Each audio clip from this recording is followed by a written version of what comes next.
Hey, everybody, welcome back. It is the Razzball Fantasy Baseball Podcast. I am Beaton, joined by the one, the only, the fantasy master Lothario himself, Gray Albright. How's it going over there? Yeah. You know what? I got a haircut since the last time you saw me, and you haven't said anything. We've been on this podcast for almost 15 seconds, and you've failed to compliment me on my haircut. So it's fine. Hey, Beaton, no offense. It's all right. It's an overlook by you, but it won't be the last, I'm sure. No, it won't be. I can promise that, Gray. Good. It looks clean. You got the sides cleaned up well. That looks good. Next time, the top always seems to look the same, Gray. I'm not gonna lie. Next time, I'll tell the barber to carve into the side of my head the name Matt McLean, and maybe you'll notice. Yes, I would. Put his ADP next to it, maybe on the backside or on the other side. Maybe his stat line from last year, just to give you a little thought. Matt McLean, ADP 177. Yeah, Gray, you always have the background going, so it's really hard to get the full picture sometimes of your hair. That's what I'm going to blame it on. Okay. Well, I've got this nice live background where everybody sees, the nothingness behind me. There was someone did mention that it looked like I had a UFO or something over my head. You have a light on behind you somewhere, and when you don't close your screen, it can definitely pull in. I should maybe I should be back here. Hey, if you're on YouTube watching right now, you're welcome. You're welcome. And if you're not, I'm sorry you had to listen to all that. But you can go over to youtube.com/Razzball Fantasy and always catch us on video. Before we get into pitchers, it's going to be a very long podcast. RCLs are open. If you want in, I think my RCL has like 3 spots left. So if you want in one with me, you better do that quick. The podcast league, I am doing at least the auction and maybe the head-to-head categories league, aka the Win Beaton's Money League. If you want in either of those, come find me on Twitter at RazBeaton or throw in the comment section on YouTube or on Razzball.com. With that said, Gray, let's get into the rankings because I'm sure this will be a long show. Coming in we're starting tier 8. Number 42, Robbie Ray. Last year in 182 innings, he had an 11-8 record, 3.65 ERA, 1.21 WHIP, 24.6% strikeout rate, 9.7% walk rate. You have him down for a 12-8 record, a 3.54 ERA, 1.19 WHIP, 181 strikeouts in 172 innings. He added a new changeup last year. That was fun to see. The velocity looks fine on him. He's solid when he's healthy, Gray. The K's may be down from where he used to be, but what are your thoughts here on Robbie Ray? You didn't mention the most important numbers for Robbie Ray. That's a 38-inch waist and a 32-inch pants. And I don't know inseam. I'm not sure, but if you want to know the inseam, you could just look at any pictures. You'll see it immediately. Robbie Ray. For me, Robbie Ray is a great pick. I am interested. Okay. I think probably last year velocity was down. Did you mention velocity was down? You said velocity was fine. Velocity was a little bit down last year, but not bad. I think doable. It was he could make it work. We'll say that.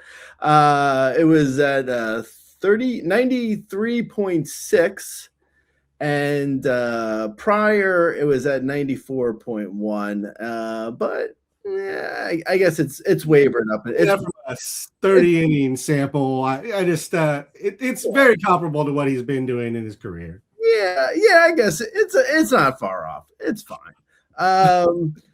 My so my bigger issue is I'm this is a new tier as you mentioned, and it's also a tier in which I will be drafting. So I like Robbie Ray. My biggest problem probably is he returned and the command was a little off, which is it's a common occurrence for Tommy John recipient. So it's not bad. It's okay. I think at 34 years old, I wouldn't expect more than last year. But if you got a repeat, that was good. It was good enough. I would say, probably looking at a 3.5 to 3.75 ERA pitcher with 1.2 whip, just barely a 9 K per 9, as the Ks did come down from before the surgery. And the walks are, the walks are mediocre, but all in all, solid enough. It's hard to get, like, I don't feel like you're going to be drafting Robbie Ray and get super excited about it when you're in your draft. He doesn't feel like a guy who's got maybe the upside as he had prior to the surgery, but I don't see anything wrong with him. I mean, he came back and he gave a ton of innings last year, 182 and a third innings after coming back from major surgery, and he was a top 30 pitcher overall on the player rater. So is that terrible? I don't think so. Not for where he's going. He's like one of those guys who you're not going to get excited about drafting him, but you're probably going to be glad you have him at the end of the day. He is currently going at 156 overall in drafts. So pretty good. Yeah, that's pretty solid. I think I was actually surprised to see he's up that high in drafts. I thought he would kind of fall back by the wayside. Even when Robbie Ray was good, people really hated on him. So I just figured like nobody would believe it. He'd be really cheap this year and I'd scoop him up everywhere. But the draft discount really isn't there. People are pretty much counting on him to be solid. And he was for the most part last year, had a little bit of struggle towards the end of the season. But after throwing a grand total of 33 innings in the previous 2 seasons, I feel like you can give him a little bit of a pass for kind of falling off at the end of the season. And hopefully the command will return as well with another year off. The ERA estimators, Sierra, FIP, XFIP, they all say he was a little bit lucky, and he probably was in regards to home run the fly ball under 10. He's really never been that over any kind of extended amount of innings. So I don't know if I would necessarily count on a 3.65 again, but very solid still. Moving on to 43, Ryan Pepiot. Last year, he had 167 and 2/3 innings. He had an 11-12 record, 3.86 ERA, 1.16 whip. He had a 24.6% strikeout rate and a 9% walk rate. You have him down for a 10-9 record, a 3.58 ERA, a 1.15 whip, 172 strikeouts, and 170 innings. The velocity was up a little bit last year. 2 bad starts at the end of the season, or the numbers would look even better than they were. What are your thoughts here on Ryan Pepiot? I wrote a sleeper post for Pepiot. Big fan.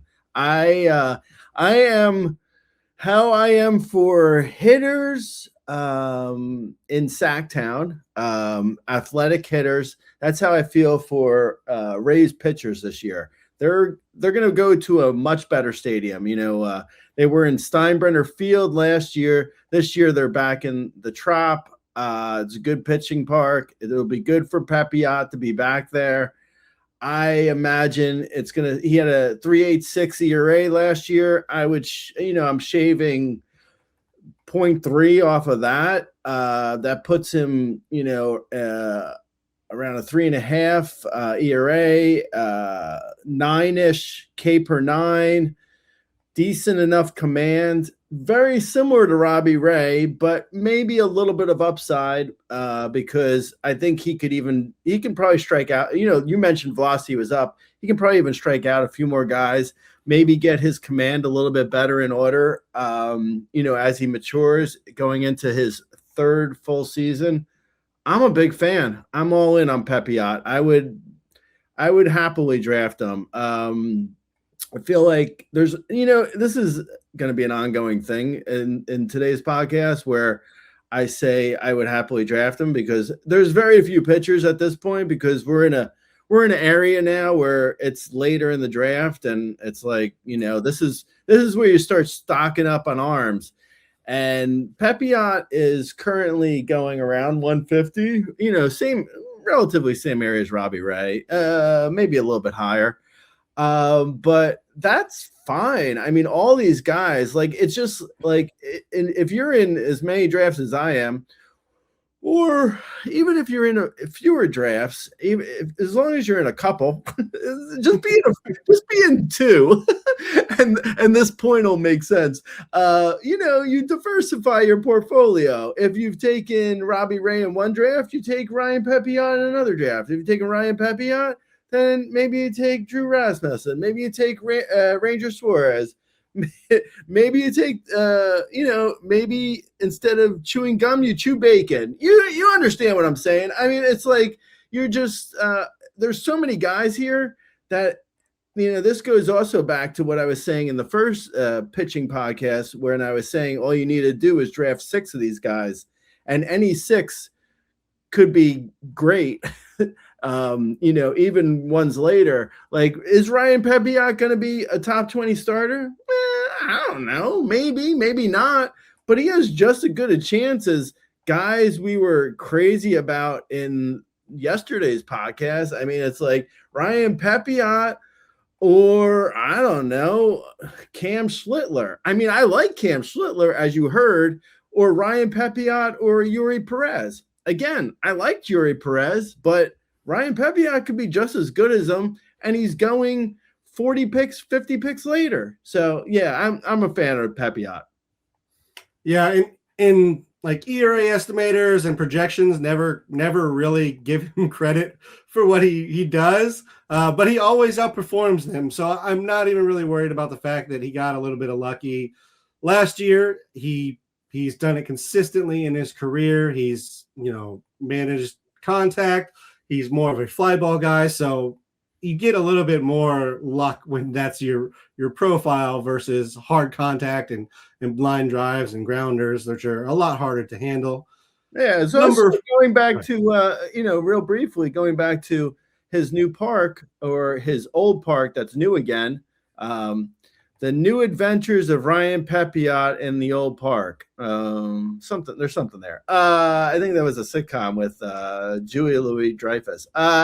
Rasmussen is going back to Trop, and he was plagued by the home run ball last year. Probably not going to be as plagued by it this year. So he is a fly ball pitcher, as you mentioned, which made me think of it.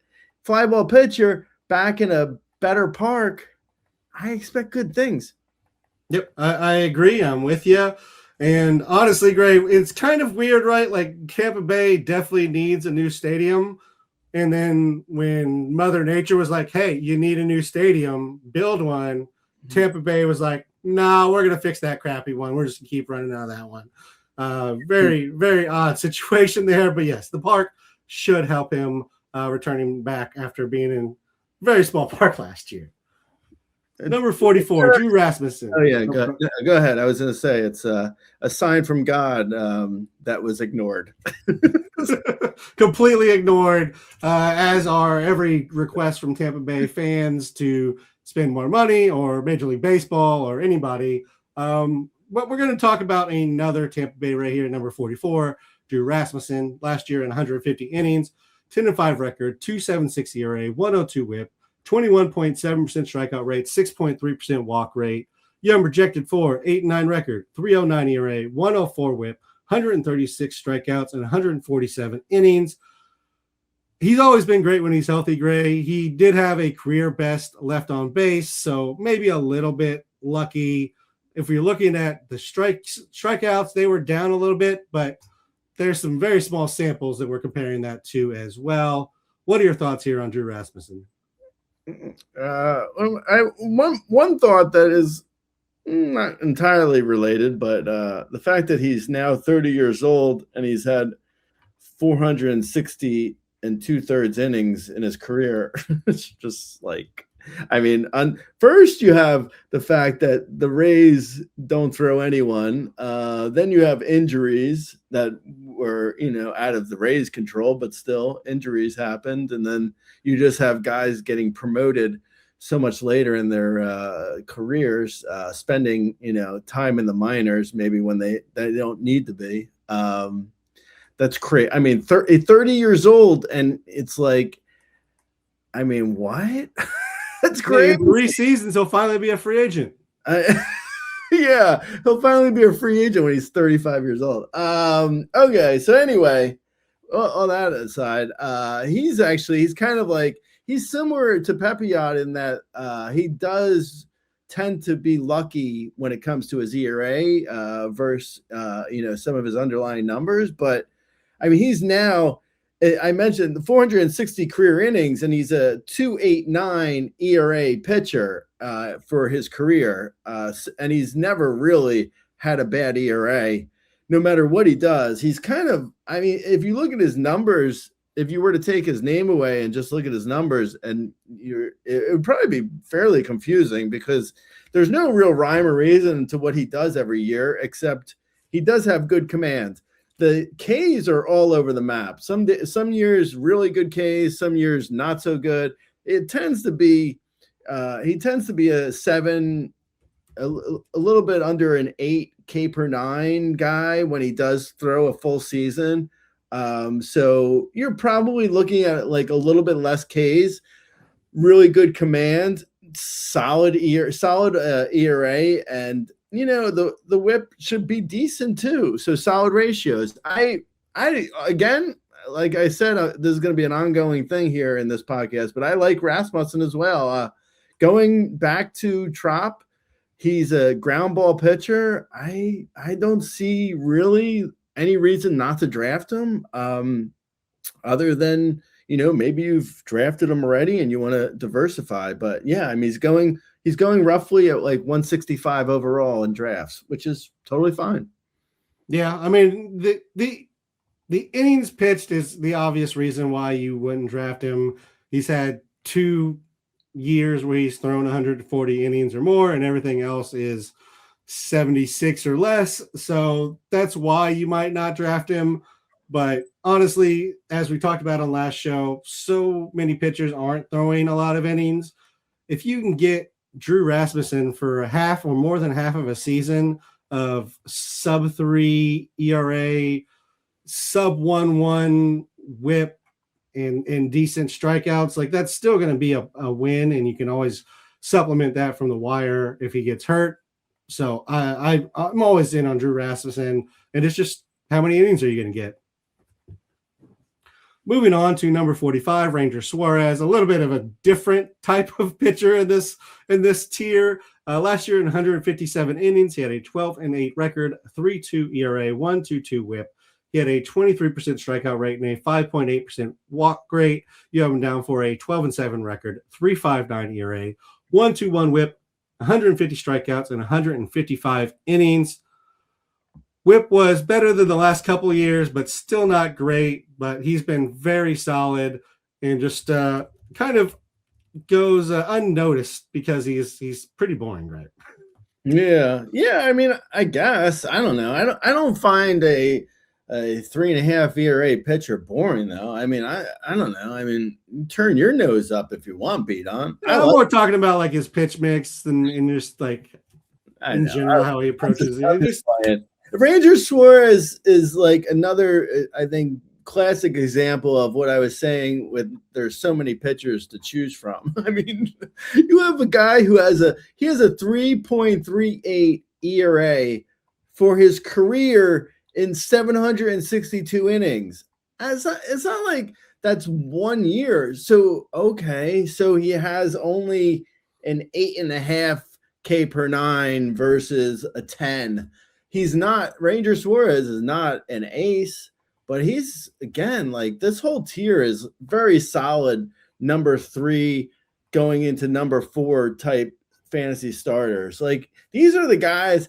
So like a lot of people will be like, oh, you know, I'll stock up on like, you know, I'll get like top 10 starter and, you know, jam pack my, you know, with the Scoobles and I'll get a Scooble and I'll get a Cole Reagans and I'll be, you know, stacked.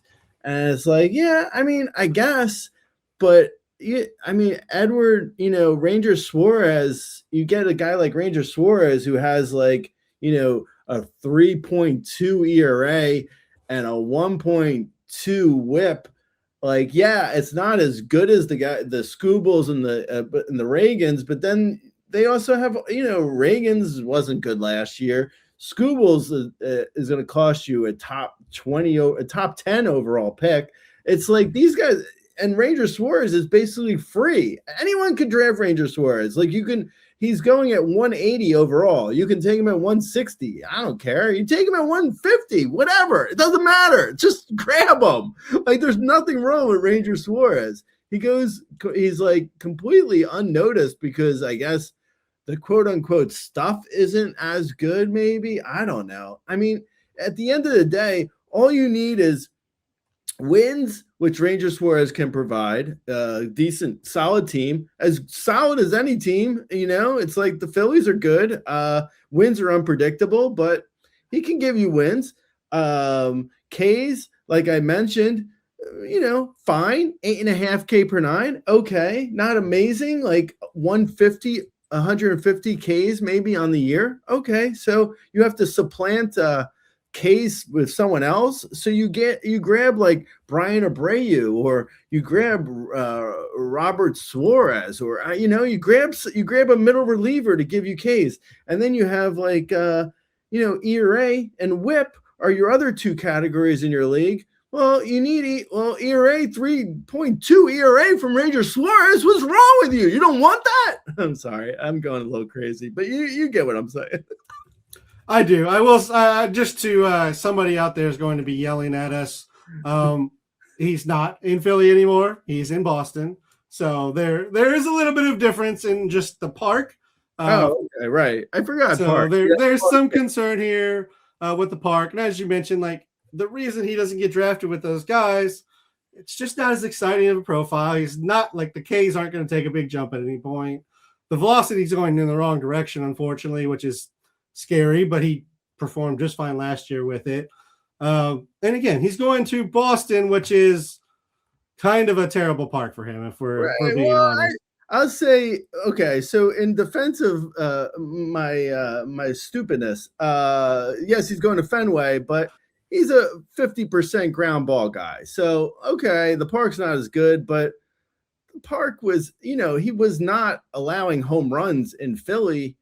Philly wasn't a great park for you know, for fly balls to left either. I mean, you know, it's like, yes, it's a worse park for Babbitt, and it's probably a little bit worse park for him, but the amount worse it is compared to the price you're paying, it just doesn't. I mean, all these guys, it's not just Ranger Suarez, it's everyone we've talked about so far. Drew Rasmussen, Pepiot, Robbie Ray, all these guys are basically free. Are they definite bets for a 3.2 ERA? No. Are they going to be much worse than a 3.75 ERA? No. You don't need a 3.2 or lower ERA from every pitcher on your team. You need to figure it out in concert with your middle relievers and your whole pitching staff. You don't need one guy to give you a 2.2 ERA like a Scooble. You can piecemeal it together with these other guys. Yeah, absolutely, you can. Moving on, next tier, number 46, Trevor Rogers. He had 109 innings last year, had a 9-3 record, 1.81 ERA, 0.9 WHIP, 24% strikeout rate, 6.9% walk rate. You have him down 4.8, 10-7 record, 3.47 ERA, 107 whip, 149 strikeouts, and 139 innings. The velo dropped in 24.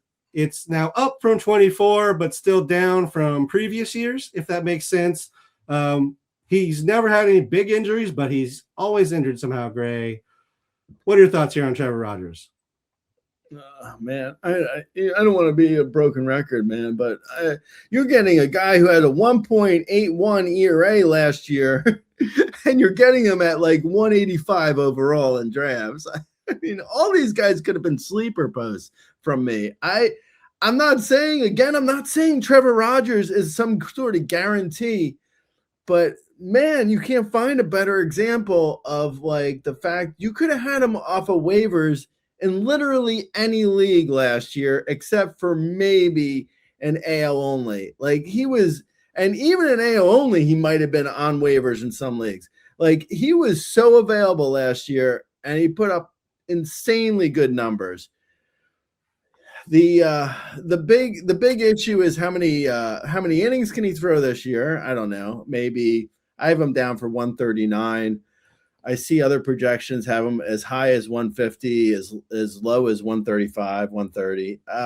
It's going to be, it'll be a matter of how many innings he can throw, whether he can, keep the gains he made last year on his command, and, expect hopefully somewhere in like the mid threes of an ERA. If you get another sub 2 ERA, then great. I wouldn't count on that. That seems ridiculous. But yeah, I see another guy who, like, if you take his name away and you just look at his Ks, mid K 8.5-ish K per 9, low 2 walk rate, 3.5, 3.6-ish xFIP, velocity is fine, good enough. He made it, whatever he did, he made it work. He found his velocity from 2024. He bumped it up, and the best walk rate. A guy does a barely 2 walk rate, he's gonna have a hard time failing in most cases, unless he's like, Kyle Hendricks or something. Yeah, I will say, to the anti-Trevor Rogers side, he may have been the luckiest pitcher in baseball last year. He had a 226 BABIP. His career, even with the 226 added in, is 320. He had an 84.2% left on base. His career is 70.4. And then he had a 5.5 home run the fly ball. It's usually double that at 10.2. So he was definitely lucky. I don't think anybody expects him to throw a sub 2 ERA again. I think that being said, I think the problem with saying someone's lucky. You see a pitcher's lucky, and all people hear then is like, oh, this guy is going to be worse. It's like, yeah, he's going to be worse. Yeah, he will be worse. But he was a 1.81 ERA guy. Of course he's going to be worse. But as long as he's not worse than like a 3.6 the rest of his career. Yeah. Everything he's shown us up to this point. Right. As long as he's not worse than a 3.6 ERA. If he's figured out something that has made him a solid number 4 starter, then the rest of it's like, yeah, he was lucky last year, but anyone could say, of course he was lucky. He had like a Bob Gibson type ERA. I mean, he's not that good, obviously, but he's not. Maybe he's worth his draft slot, maybe that's it. Yeah. And that was the last thing I was going to say is he was so lucky, and so many people are seeing that it seems like nobody wants him this year. So you still can get him at a reasonable point. However, to my point about his previous years, we've seen him, he's like a 4.6 ERA guy. Projection systems generally have him in a 4 to 4.2. I mean, if he gives us a 3.6, I'd be ecstatic. I'm really not expecting that. I don't see anything in the profile that necessarily shows that he's changed anything or anything's improved. I think maybe I just don't know if showing this up in is the I don't know numbers. if this is I don't know if this is accurate, right? But I think there's something to, like, if a guy is an 8.5K per nine and under 2.5 walk per nine, then he's going to be anywhere from what Trevor Rogers did last year to about a 4.5 ERA. And no one has any idea where that's going to fall. Like there's going to be projections that'll say, well, this guy's going to be a little bit in this range, and he's probably going to, he might be in this range and this other, but in reality, that's why starters are so unpredictable, because no one really knows where that ERA is going to fall. Like, if you look at, and that's, I mean, that's to the point of like why you want, like, you know, if you're grabbing guys, like, you don't, maybe you want to diversify, because I'm not claiming to know what Trevor Rogers is going to do this year. I mean, I don't think Trevor Rogers probably doesn't know what he's going to do this year, but there is a case that, like, because ERA and these stats are so fickle, just, you know, he's a good price and could be successful. He could be great. We will move off of it. I think you will have him more than I will, because I'm probably not in on him. Number 47. And you know what? Actually, just to spite you, I'm not drafting him. That's fine. You can do that. That's fine with me. You can thank me at the end of the year and when you don't have him and he's terrible. If you had listened to me last year on Luis Rengifo, maybe, you know, maybe things have turned over a little bit. I don't know. Moving on to 47. Someone I would take. I know, like, next week, we're finally done with the position podcast. And next week, we're going to be talking about moves that have happened since we started. Whatever we want to. Yeah, we'll talk about the signings and the moves that have happened and the injuries, and we'll talk about that stuff next week. And Luis Rengifo found a home in Milwaukee, huh? I'm just saying, it's a good spot. That's not going to save him. I'm not. It's a good him and Josh Naylor should have a sprint at All-Star break to see who's faster. That'd be a fun race. Number 47, Edward Cabrera. I would take him over Trevor Rogers. 137 innings last year, 8.7 record, 3.53 ERA, 1.23 whip, 25.8% strikeout rate, 8.3% walk rate. Yum down 4.8, 9-10 record, 3.41 ERA, 1.2 whip, 139 strikeouts, and 132 innings. The walk rate was down a good amount, as with Trevor Rogers. He had better K numbers in his past, with less swing and strike than he had last year. So there's a chance for a bounce back still, I believe, in the strikeouts. And the velocity was up a tiny little bit. So what are your thoughts here on Edward Cabrera, who I believe I'm just trying to make myself feel better about the trade still? Is that, because you're a Cubs fan, right? Yes. I actually over here. Yeah, I actually wrote a Edward Cabrera sleeper post, but then he got traded to the Cubs, and I mean, I still released it, but it became more about his trade versus just a straight post about him. I still like him, though. I mean, even going to Chicago, I think the park's a little bit less favorable, but he's going to be a guy who's like excellent. And how many innings is he going to throw? Last year, he finally got over 100. He got to 137 2/3. If he can get to 150, amazing. I haven't projected for 132, but I think those are a good 132 innings. Good strikeouts. Walks were better last year, which is by a decent amount, so that's good. And as long as he's doing those two things, it's hard not to see a path forward for fantasy success. I think he's also incredibly reasonably priced in drafts right now, going around 195 overall. Like, literally no bump at all. I don't think, at least no bump in price from after the trade. If anything, maybe he got saddled a little bit. And after the trade, maybe people stop drafting him as high. I don't know. But near 200 overall is like, I mean, it's free. That's free basically. Like if you want Edward Cabrera, you can draft him in every league. I'd happily do it. Yeah, the hardest part about drafting near 200 is there's kind of a bunch of guys you're like, they could all kind of do it. And so you just have to sort through it and see which ones you believe in. I believe in Edward Cabrera, so I'd be happy to take him.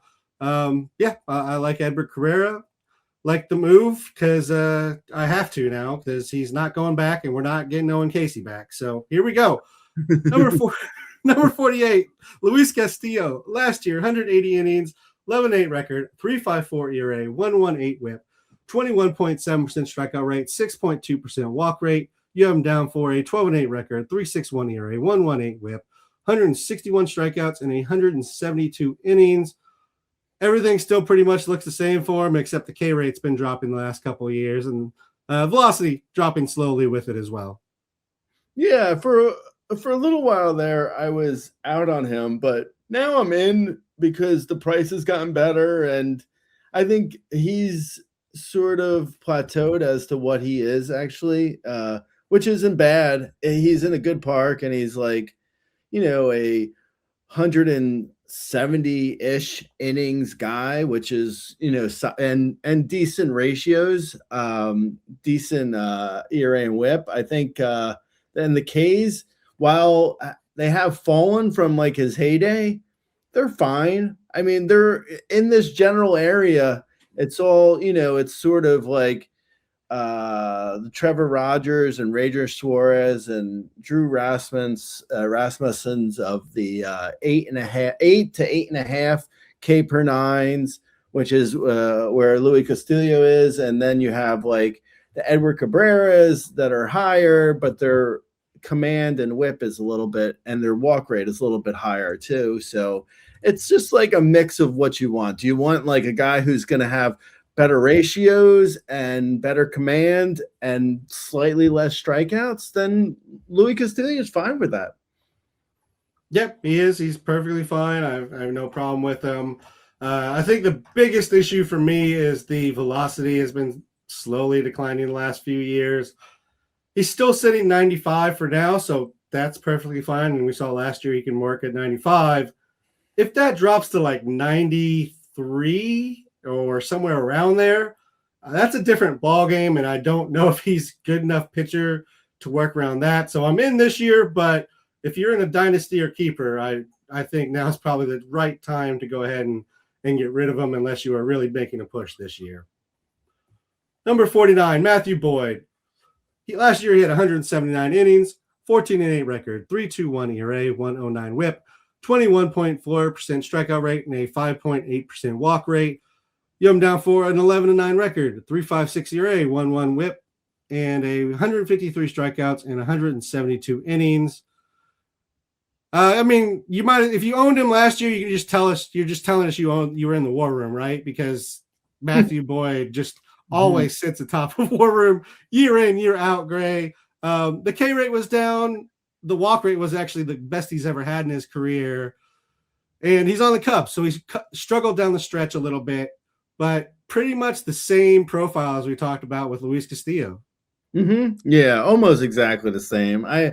Again, I like Matthew Boyd. I have no problem with him. I think he's actually wildly undervalued for where he is going right now. He's at like 240 overall ADP, which is just crazy. I mean, that's insane. He was a top 20 starter last year. I mean, I know it's like you can't just say guy's a top 20 starter last year, so he's gonna be a top 20 starter this year, but I mean, he did just do that. There's no denying it. He was actually the 17th best starter on the player rater last year. And now he's going as like the 85th best starter. Like, it's just crazy. There's so many starters. Like, if you're not, if I tell people, do not do this. But if you wanted to do it, you could. And that is not draft your first starter until like 100 overall and just get the starters after that point. And you'd probably be fine. I don't, I don't say you should do it, but you might be okay. But Matthew Boyd is just another example of, man, there's just so many starters. And again, it kind of goes to what I was saying earlier about like any pitcher who can command the strike zone, with like any pitcher who's going to have like a low walk rate, they can have anywhere from like Trevor Rogers' ERA last year to like a 4 ERA. And is really like Matthew Boyd is just another example of that. Like, was Matthew Boyd as good as, his ERA? Probably not. He was a 7.5, 7.7 K per nine. I mean, he was fine. He didn't have like a ton of ground balls. It was mostly weak contact on the fly balls, but it worked, and there's no reason to think it can't work again. Yeah, the only concern here really for me is the innings. Other than before the 179 last year, his innings pitched were 39, 71, 13, 78, and 60. So that's a little concerning in that, he's had one full season in the last 6, but like we talked about last show, innings can kind of just fluctuate. There's no real rhyme or reason necessarily. Certainly trends tend to be a little bit more followed, which is why Matthew Boyd is basically free. But again, he was darn good last year, and when he's healthy, he's always been fine. So I'm fine with Matthew Boyd adding your team, especially at his cost. Moving on to the next tier here at number 50 is Shane Baz. Last year in 166 innings, he had a 10-12 record, 4.87 ERA, 1.33 WHIP, 24.8% strikeout rate, and a 9% walk rate. You have him down for a 99 record, 3.84 ERA, 1.26 WHIP, 161 strikeouts, and 154 innings. He was the most inconsistent pitcher in all of baseball month to month, I'm pretty sure. Month to month, Gray, this is his ERAs: 2.45, 7.26, 3.26, 5.4, 7.92, 2.82. That's craziness. He's moving from Tampa Bay to Baltimore, staying in division, but moving ballparks. Velocity was up, so that's nice to see. I mean, I feel like this is, again, like a pitcher can go for 50 innings or a pitcher can go for 170 innings. It just kind of depends. This was kind of the first time we've seen him kind of struggle a little bit, but again, it was a lot more innings than he's used to. Yeah, no, totally. He also, I mean, it was kind of like his first real full season of pitching in the majors, and yeah, I mean, it was pretty up and down, as you mentioned, with the month ERA. I don't have great, like, I don't have huge hope for him as far as like, having a ace type year, but he's going at like 210 overall in drafts. So as your number 4 to 5, sure. It's fine. His Ks were up last year. His walks were a bit of a mess. He has I think this thing with Baz is he has better stuff than he's shown so far in the majors, at least. He can be great. We haven't seen that, obviously. I mean, he's got a 97 mile per hour fastball. He's got lots of stuff that he's got pitches that he can work with. An excellent slider. Will he put it together? I don't know. It's worth the shot, though. I don't mind the flyer at 210 overall. Yeah, and I think this is kind of do you look at numbers? Do you follow projections? Or do you, is there a element of I watched the game to your rankings and how you draft? Because if you watch Shane Baz pitch, like if we compared him to Ranger Suarez and you just watched Arsenal's, you'd be like, why are we even looking at these two next to each other? But, Shane Baz is never put together. Ranger Suarez has managed how to use his arsenal to the best of his ability. Like that matters in pitching. So I love the stuff that Shane Baz has. I probably will own some shares, but it's still a work in progress, unfortunately. Just, potentially a worthwhile one because, again, the stuff is nasty. Mm-hmm.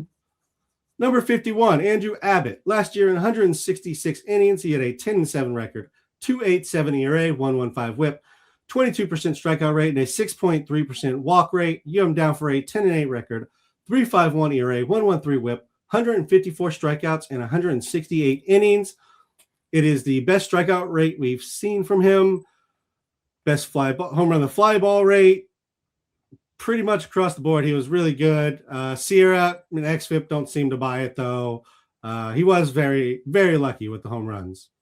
Yeah, he's actually, what you were saying for Shane Baz is he's probably the exact polar opposite. He's like, his 92 mile per hour fastball doesn't necessarily excite anyone. He's got a good slider. Andrew Abbott is, someone who all last year, like I had Andrew Abbott in a bunch of leagues last year, and he was excellent for me. Actually, he was excellent for everyone, not just me. Okay. He had a 2.87 ERA on the year. And there wasn't really at any point all of last year and a 1.15 whip. And there wasn't really at any point last year when I didn't feel like he was going to get blown up because he was pitching much better than his ERA like the entire year. I literally felt like he was going to have a terrible start at any moment. And it was terrifying. Quite frankly, I was scared. But it never really came, the correction. And, when I dug in on him in the offseason, I looked at it and it's like, I kind of see why, like, it's not a exact science. None of this is really, but it's not like an exact science to be like, oh, he had a low BABIP, so he's probably a little bit lucky. But when you look at his hard hit, he doesn't give up a lot of hard hit. So his slider is causing weak contact, and his fastball is good enough. Is he going to excite anyone with his stuff? Probably not. And he's probably closer to like a Ranger Suarez than he is a Shane Baz, but they're in a tier where it's like number 4 to number 5 starters. And Andrew Abbott, I think, is a decent enough number 4 to number 5 starter. Yeah, I don't mind him as like you said, as a 4 or 5 starter. I don't necessarily think he's going to be more than that. And he's going at 220 overall. It's free. That's free. Yeah, that's fine. I have no problem with him going there. That's perfectly fine. And he's a good addition to your team at that point. Like I said, the home run, the fly ball is probably the biggest marker that I'm not sure he can quite keep up. In the first half, he was very good, and the home run was very much under control. And he actually had a good home run, the fly ball all season. But basically, like, the first half was really good, and the second half was our standard Andrew Abbott, which is like a 3.7, 3.8 with a not amazing whip. That's pretty much where I'm putting him. I'm putting him back in kind of the 3.7, 3.8 with a not amazing whip, but that's still very useful. And there's nothing that says he can't do what he did last year, which was control home runs, control walks. And if he does that, there's no reason that those numbers can't be better than his career numbers. Moving on to 52, Tatsu Imai. Last year in the MPB, he had 163 innings, 10-5 record, 1.92 ERA, 0.89 WHIP, 27.8% strikeout rate, and a 7% walk rate. You have him down for an 11.8 record, 3.74 ERA, 1.27 WHIP, 160 strikeouts, and 171 innings. The walk rate has been improving over the last 6 years. That was the big knock on him when he was young. K rate was the best he's ever had last year. It was his career season last year so far, but he's pretty much been in the low 2s for, the last few seasons as well. What are your thoughts here on Imai? Imai, don't mind if I do. Sorry. I saw like some clips of him. So I'm an expert. It looks like he's got a 95 plus mile per hour fastball, can touch 99. Good reverse slider, fastball change. He's working. I think he's working on a sinker or something. That's like he started working on a sinker, but he calls it a Vulcan. And I just want to say I like how Japanese pitchers just randomly call pitches like goofy names. It's like Kodai Senga with his ghost fork and Imai with his Vulcan. Like what? Just more pitchers should do this. More pitchers should be like, yeah, this is my gonna get you. Excuse me. This is gonna be my gonna get you. I throw a gonna get you. What's your gonna get you? It's just basically a curveball. Oh, why don't you just call it a curveball? No, I call it a gonna get you. Yeah. I mean, he's. I think I think I've actually already drafted Amai in one league.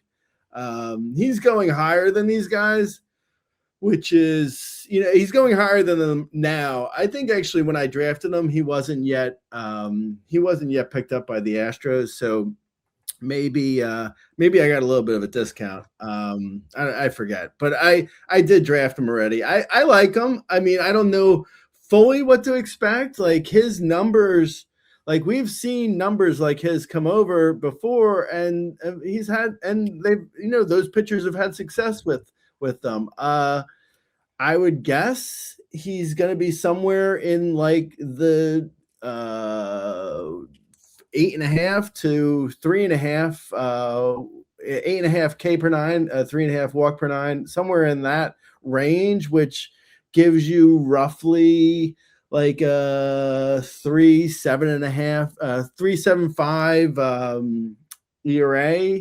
So a number 4 to number 5 starter, depending on the league. But worthwhile flyer in case of upside, in case he comes over and it comes together even in because of people's lack of knowledge on his stuff. He whips through the league first time through. No one's familiar with his pitches, and he does even better. I mean, that's possible. So, and he's had relative health with around 170 innings the last 2 years. So yeah, I like him. Yeah, I like him as well. And like you said, he's going above this point, and I'm actually okay with it, especially if you're going for a little bit of upside. He's going around some of the more steady guys we're talking about now, or we've talked about, or will talk about.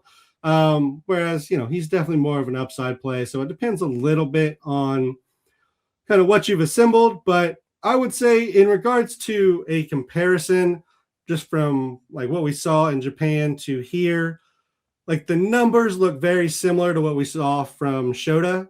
And Shota's been great since he came over. And if we're just looking at the stuff, I actually think Imai has better stuff at higher velocity, better breaking ball. And from what I've seen in videos, he really thinks about how he uses, like he's a shorter pitcher and he uses his delivery and everything to really tunnel and hide ball. So I like Imai. I may just be watching too many videos that are pumping him up, but I do like him quite a bit here. Next up at 54 is Zach Gallen, 192 innings last year, 13-15 record, 4.83 ERA, 1.26 WHIP, 21.5% strikeout, and an 8.1% walk. You have him down for a 12-12 record, 4.11 ERA, 1.26 WHIP, 176 strikeouts in 187 innings. ERA was by far the worst of his career. WHIP has been up the last couple of seasons. K rate, swinging strike rate down. Fastball is moving a little bit differently. What are your thoughts here on Zach Gallen? Everything I just read is terrible, Greg. Yeah, no, it's not good. He's like a guy who if he can forget everything that's happened over the last like year plus, I, I think I'd like him more, but I do, you're not drafting in a vacuum. So the fact that he's going at like 225 overall, I'm kind of interested, like as like a flyer, and especially in shallower leagues where you can just drop him if he's not good. Like in a 12-team mixed league, you get a guy at like Zach Gallen at 225 overall, and if he's not good, you drop him, and if he is good, then you might have stumbled into a top 30 pitcher. So he would have to literally forget everything that's happened over the last year, though, like I started this with. I mean, he has been pretty bad and going back like, maybe 18 months. He's been a bit of a mess. Not great. So it wasn't a shock to me that he didn't find another deal with another team, and he had to just re-sign with the Diamondbacks on a 1-year deal. It wasn't fully shocking because he's right now, for whatever reason, he's a work in progress. Yeah, and they still let him throw 192 innings despite being terrible, pretty mediocre to bad. But sometimes you just need innings. The D-backs, they weren't particularly good, so that's maybe one part of it too. I will say, just looking at the numbers, it seems like the biggest problem is his fastball. The velocity is fine, but it's moving differently. It's more horizontal. And it just doesn't seem like he's controlling it as well as we've seen the walks climb, and just the overall control of it has just not been there. Number 55, Jack Flaherty. Last year, he had 161 innings, 8-15 record, 4.64 ERA, 1.28 WHIP, 27.6% strikeout rate, 8.7% walk rate. You project for a 10-9 record, a 3.73 ERA, 1.25 WHIP, 186 strikeouts, and 159 innings.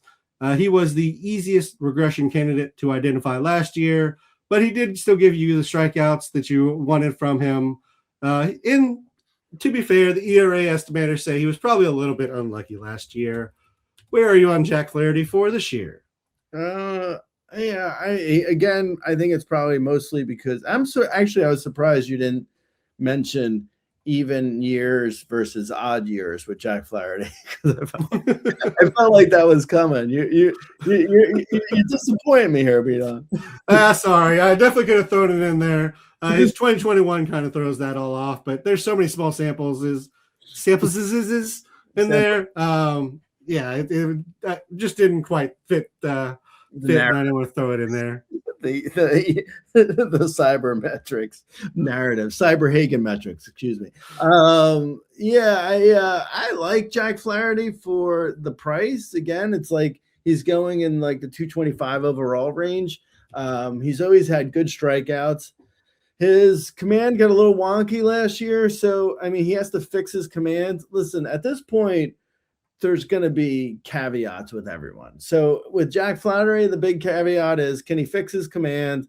Can he, get his homer per fly ball? His homers allowed, homers per 9 a little bit better. In that park, it's a good bet. I mean, it's a good park. His left on base were probably a little bit low.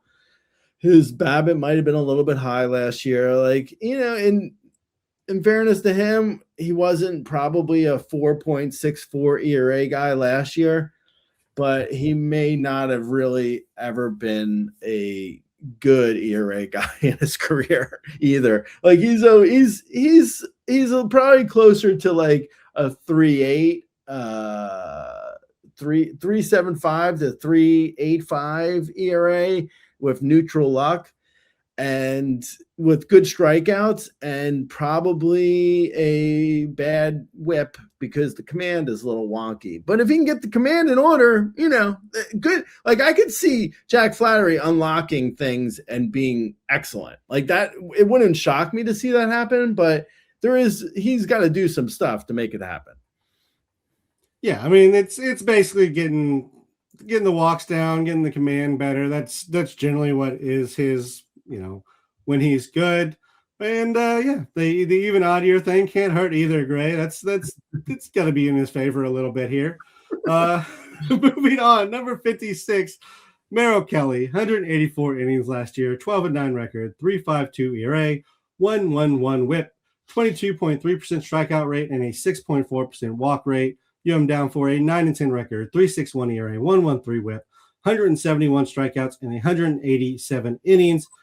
He was traded to Texas last year and then returns with a new contract this year to Arizona. What are your thoughts here with Merrill Kelly? He dealt with a shoulder issue in 24, but was pretty much back to normal last year. Yeah, no, completely. I think Merrill Kelly's probably one of the more underrated starters for fantasy, but not. I mean, no real upsides, which could be the reason why he's underrated. But he's always like, 250 overall ADP, just completely free in most drafts. Wherever you want him, you can have him. Is he a great bet for strikeouts? No. Is he a solid bet for ratios? Yeah. He's good for where he's going in drafts. Yeah. A solid ERA for most of his for at least for the last 4 years. And the whip is, around 112 to 1.2. So not terrible. And the strikeouts are kind of mediocre, but it's not a guy who's undraftable. It's just, you just got to know what you're expecting. Yeah, that's absolutely true. I really like Merrill Kelly, especially at his draft cost. It really seems like he's getting pushed down, and I don't really understand. Like you said, maybe it's just the lack of upside, but there's a number of guys down here that you could probably say that about as well that just seem to be getting a pass. So yeah, I like Merrill Kelly. I think everything seemed back to normal here, or back to normal last year. So ready to go forward with him if he's available in my drafts. Next up, starting a new tier, number 57, Sandy Alcantara. Last year had 174 innings, 11-12 record, 5.36 ERA, 1.27 WHIP. He had a 19% strikeout rate and a 7.7% walk rate. You have him down for a 10-10 record, a 4.23 ERA, 1.24 WHIP, 149 strikeouts, and 178 innings. The ERA was worse. The whip was worse. The swing and strike was sub 10%, which is kind of the line for me of they can get a little bit of strikeouts versus you're going to have to find strikeouts somewhere else. What are your thoughts here on Sandy Alcantara? So this is a new tier. This is the first guys we've talked about so far on the podcast today where I am not drafting them. Sandy Alcantara, I am 100% out on. I'm kind of shocked at how high he's going in drafts. So he's going roughly around 150 overall. That game that some fantasy analysts do where they take away the player's name and they just do the stats and they compare like player A versus player B. If you were to take player A and his stats were Merrill Kelly, if you were to take Merrill Kelly's stats and put him next to Sandy Alcantara, you would take Merrill Kelly, I think 100% of the time. And Merrill Kelly is going like 60 picks after Sandy Alcantara. So I don't understand Sandy Alcantara's attraction to people. I mean, it's going on a few years now where he's looked terrible. Yeah, he had a better second half last year, but a better second half is still not good. It's still not getting me excited about him to the point where I'm drafting him at 150 overall. So I'm out. Yeah, 150 may be a little bit rich for me, but I do like him. I was hoping there would be a discount on him this year, given the numbers were last year, but I understand it. You can definitely write the narrative. He missed all of 2024, started 2025, was trying to figure things out and get back into it a little bit, then was much better in the second half. And by much better, I mean more than double. He was a 7.22 ERA in the first half. He was a 3.33 ERA. In the second half, he started throwing the four-seamer a lot less, threw the curve more. maybe that's a little bit of just junk balling and getting through it, but I still think some of that's just him trying to figure out what his, pitch mix and everything looks like at this point, with, coming back from major injury. So I understand why people are in him. I think probably getting boosted up, because I think when he was getting drafted as like the number 3 pitcher, we were both very curious as to why that was happening, because it didn't really make sense. So I think people just really, really like Sandy Alcantara more than both of us, even though I seem to like him more than you. Yeah. Number 58, Carlos Rodon. Last year, he had 195 innings, 18-9 record, 309 ERA, 105 whip. He had a 25.7% strikeout rate and a 9.3% walk rate.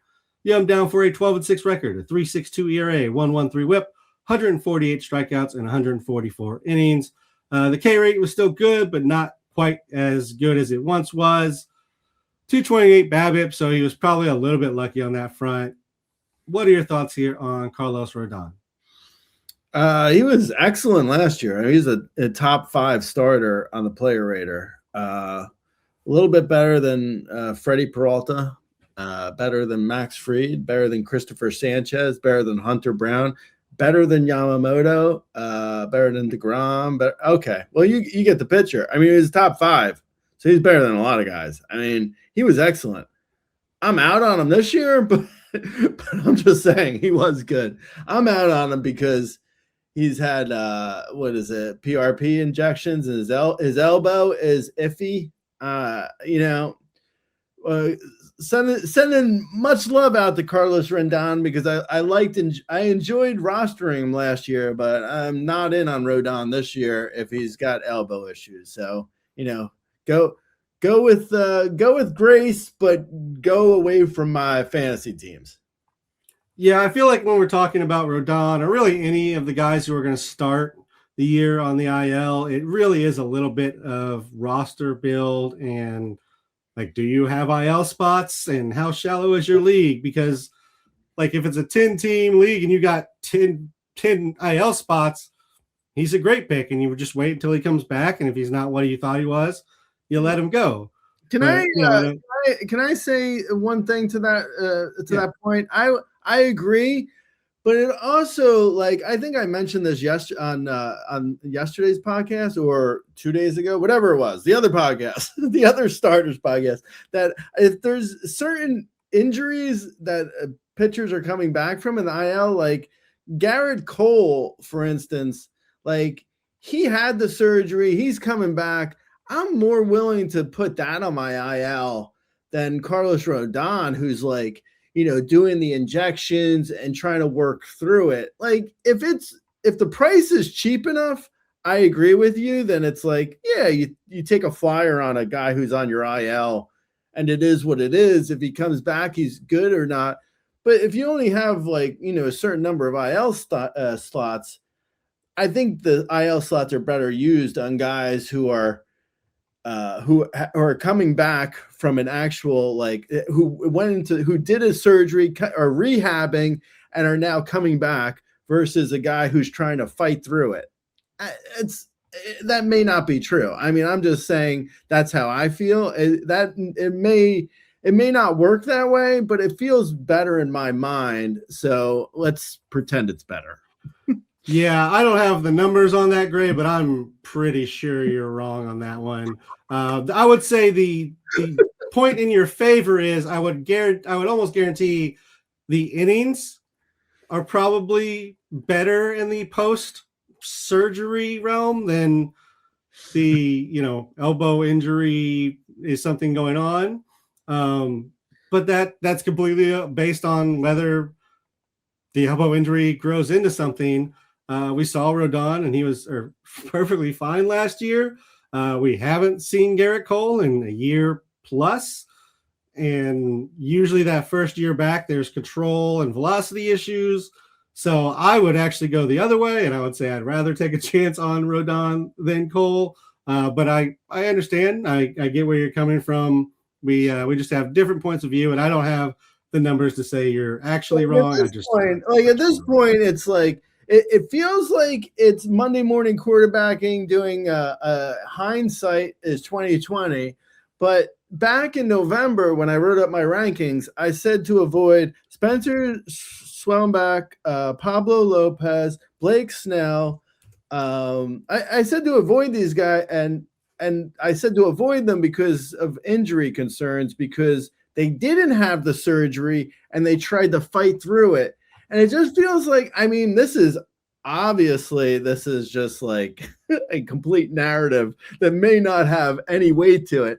But there is something in my head that says like a guy who tries to fight through it is like more prone to it. I'm just talking nonsense probably. I don't necessarily think there's much to this. I can pretty much bring up every Mets or Rays pitcher in the last decade who have not come back from Tommy John, and a lot of them went under a second one. So I would generally say no, but I understand where you're coming from in that there's a very good chance where Rodon just re-injures himself, never pitches this season, and you've just wasted a pick. That's very possible. And then one other thing on Rodon, just since we're going to kind of end on a bad note for him, the velocity was down last year, still at 94, which is positive. But again, if you drop to like 93 and especially below 93, you lose a lot of the deception you get with high velocity. And he's been a high velocity guy his whole career. So that would be my biggest concern on him returning, is if the velocity is down. Not so much like, will he return healthy? I think if he returns, he'll be healthy. There's a chance he may not return. He may Pablo Lopez it. That's possible. Moving on to number 59, Shota Imanaga. Last year had 144 innings, a 9-8 record, 3.73 ERA, 0.99 WHIP, 20.6% strikeout rate, and a 4.6% walk rate. Young down for a 10-8 record, 3.81 ERA, 1.07 WHIP, 138 strikeouts in 162 innings. The K rate was down, the ERA was up, and a lot of that was him just struggling down the stretch. And there was a little bit of a velocity lull in the middle of the season that kind of did him in. But what are your thoughts here on Shota Imanaga, who has been working on those pitches that kind of got out of whack last year, trying to clean them up? Has been a big point of concern for him. It seems like he got his arm slot out of the wrong place. Well, that would track with the numbers I'm seeing, because it looks like his slider wasn't working as well last year. It was not. Right. So if his arm slot gets messed up and his slider stops working, then I could see why he struggled a bit. I mean, it's interesting to me that he was able to maintain his command because the walks didn't balloon, even though I guess he was out of a wrong arm slot. So I don't know. I mean, this is, again, he's in the same tier as my other guys here who I'm not drafting Shota, but I guess I could see him fixing his arm slot and maybe getting back to what he was. I mean, I liked him for a good 2 years there when he was or was it? It was 2 years. Yeah, I liked him the first year he came in and last year. But I'm out this year because the strikeouts are way down, and I like hearing that he has some idea of why and how to fix it. But I mean, until it's actually fixed, I can't trust it. And also, going back to one of my original points on starters in general, there's just so many of them. I only need 6. If I don't like a guy for whatever reason, there's another 70 pitchers to choose from. I don't need to grab a guy who I'm just feeling a little bit iffy on, and I feel a little iffy on Shota. Yeah, and that's probably a key point for when you and I disagree on guys, is we see certain guys and we don't want them. I'm actually back in on Shota, seeing that he does have an idea of what's going on. And even last year when he was in the wrong arm slot and things weren't going his way, he threw 145 innings of 3.73, 0.99 ball. Like, if that's the bad version, I'm still okay. If anything, I thought his draft cost had gotten a little bit out of hand. And so this is kind of making him to where I really want him now. Yeah, that's fair. Number 60 is Zach Wheeler. Last year at 149 innings, he had a 10.5 record, 2.71 ERA, 0.94 WHIP. He had a 33.3% strikeout rate and a 5.6% or 33% strikeout rate, 5.6% walk rate. You have him down for a 6-2 record, 3.02 ERA, 107 WHIP, 118 strikeouts, and 102 innings. Of course, he has the injury. He's dealing with a blood clot, or dealt with a blood clot in his shoulder. He won't be ready for opening day. He was just fantastic before the injury. Every bit the ace we thought he was. But what are your thoughts here on Zach Wheeler as he's returning? Is he one of those guys you would spin an IL spot on? No, unless the price was cheaper. As of it's hard to know where he's going to go in like shallower leagues, but right now he's going at 130 overall. That's way too rich for my blood. I'm not in. I wish him well, but it's too expensive of a cost for a guy coming back from an injury that, there isn't a lot of great success coming back from this for other pitchers. So, knock on wood for his sake, but I'm out for fantasy. Yeah, I was looking up pitchers who had shoulder blood clot or related issues, Gray. The names I found were not encouraging. Jerry's Familia, Scott Oberg, Josh Beckett, and Chris Archer. That is a terrible list of pre-injury and post-injury guys and what the difference was. I thought I was going to be in on Zach Wheeler as an IL guy, and I am absolutely terrified after I read that. So I'm sure he'll come back and be an ace now that I've said that, but I'm just going to wait till next year and see if he does it. Yeah. Number 61, Gavin Williams. Last year, he had 167 innings, 12-5 record, 3.06 ERA, 1.27 WHIP, 24.6% strikeout rate, and an 11.8% walk rate. You have him down for a 9-11 record, 3.87 ERA, a 1.32 WHIP, and 172 strikeouts and 168 innings. He's always had WHIP issues. The ERA is up and down. The K rate is good, but the walk rate is always bad. And, he was probably a bit lucky last year. So what are your thoughts? I feel like Gavin Williams is a little bit of a divisive player this year who has pretty wide ranges on where he's being paid. Even year, odd year. True. It actually works here quite well. He only has 3 years, though. I didn't want to start throwing stuff. And it's not. Also, it's in the wrong years. It doesn't help my name. It's not in his favor because the odd years. Excuse me, the even years. Gavin Williams is another guy who I'm out on. Not because of the even year, odd year thing. I don't like the walks. I the way I build a fantasy pitching staff, it's like if I'm not drafting the top starters, I have to be extra careful about drafting, the guys later on. And Gavin Williams with a 4.5 walk per 9 is that's not safe. It's not safe for how I draft. I can't, unless his strikeouts were over 10.5 or something, or just like extraordinarily good, then I could maybe be interested, like a Bubba Chandler later on. But like Gavin Williams, barely a 9K per 9 and a 4.5 walk per 9. It's not going to be on my teams. Yeah, I think he's probably a decent, gamble if you wanted to late, but he's not getting that late in drafts because he does have really nice stuff, and I understand why people would like him. Obviously, the ERA was very nice last year. But yeah, I think I'm with you in that I don't particularly love Gavin Williams. The walk rate has me concerned. Pretty much every single thing in his profile says he was about a run on the ERA, lucky if not more. So I will be out on Gavin Williams given his current cost, unfortunately. Number 62 is Tanner Bibby. Last year he had 182 innings, 12-11 record, 4.24 ERA, 1.23 WHIP, a 21% strikeout rate and a 7% walk rate.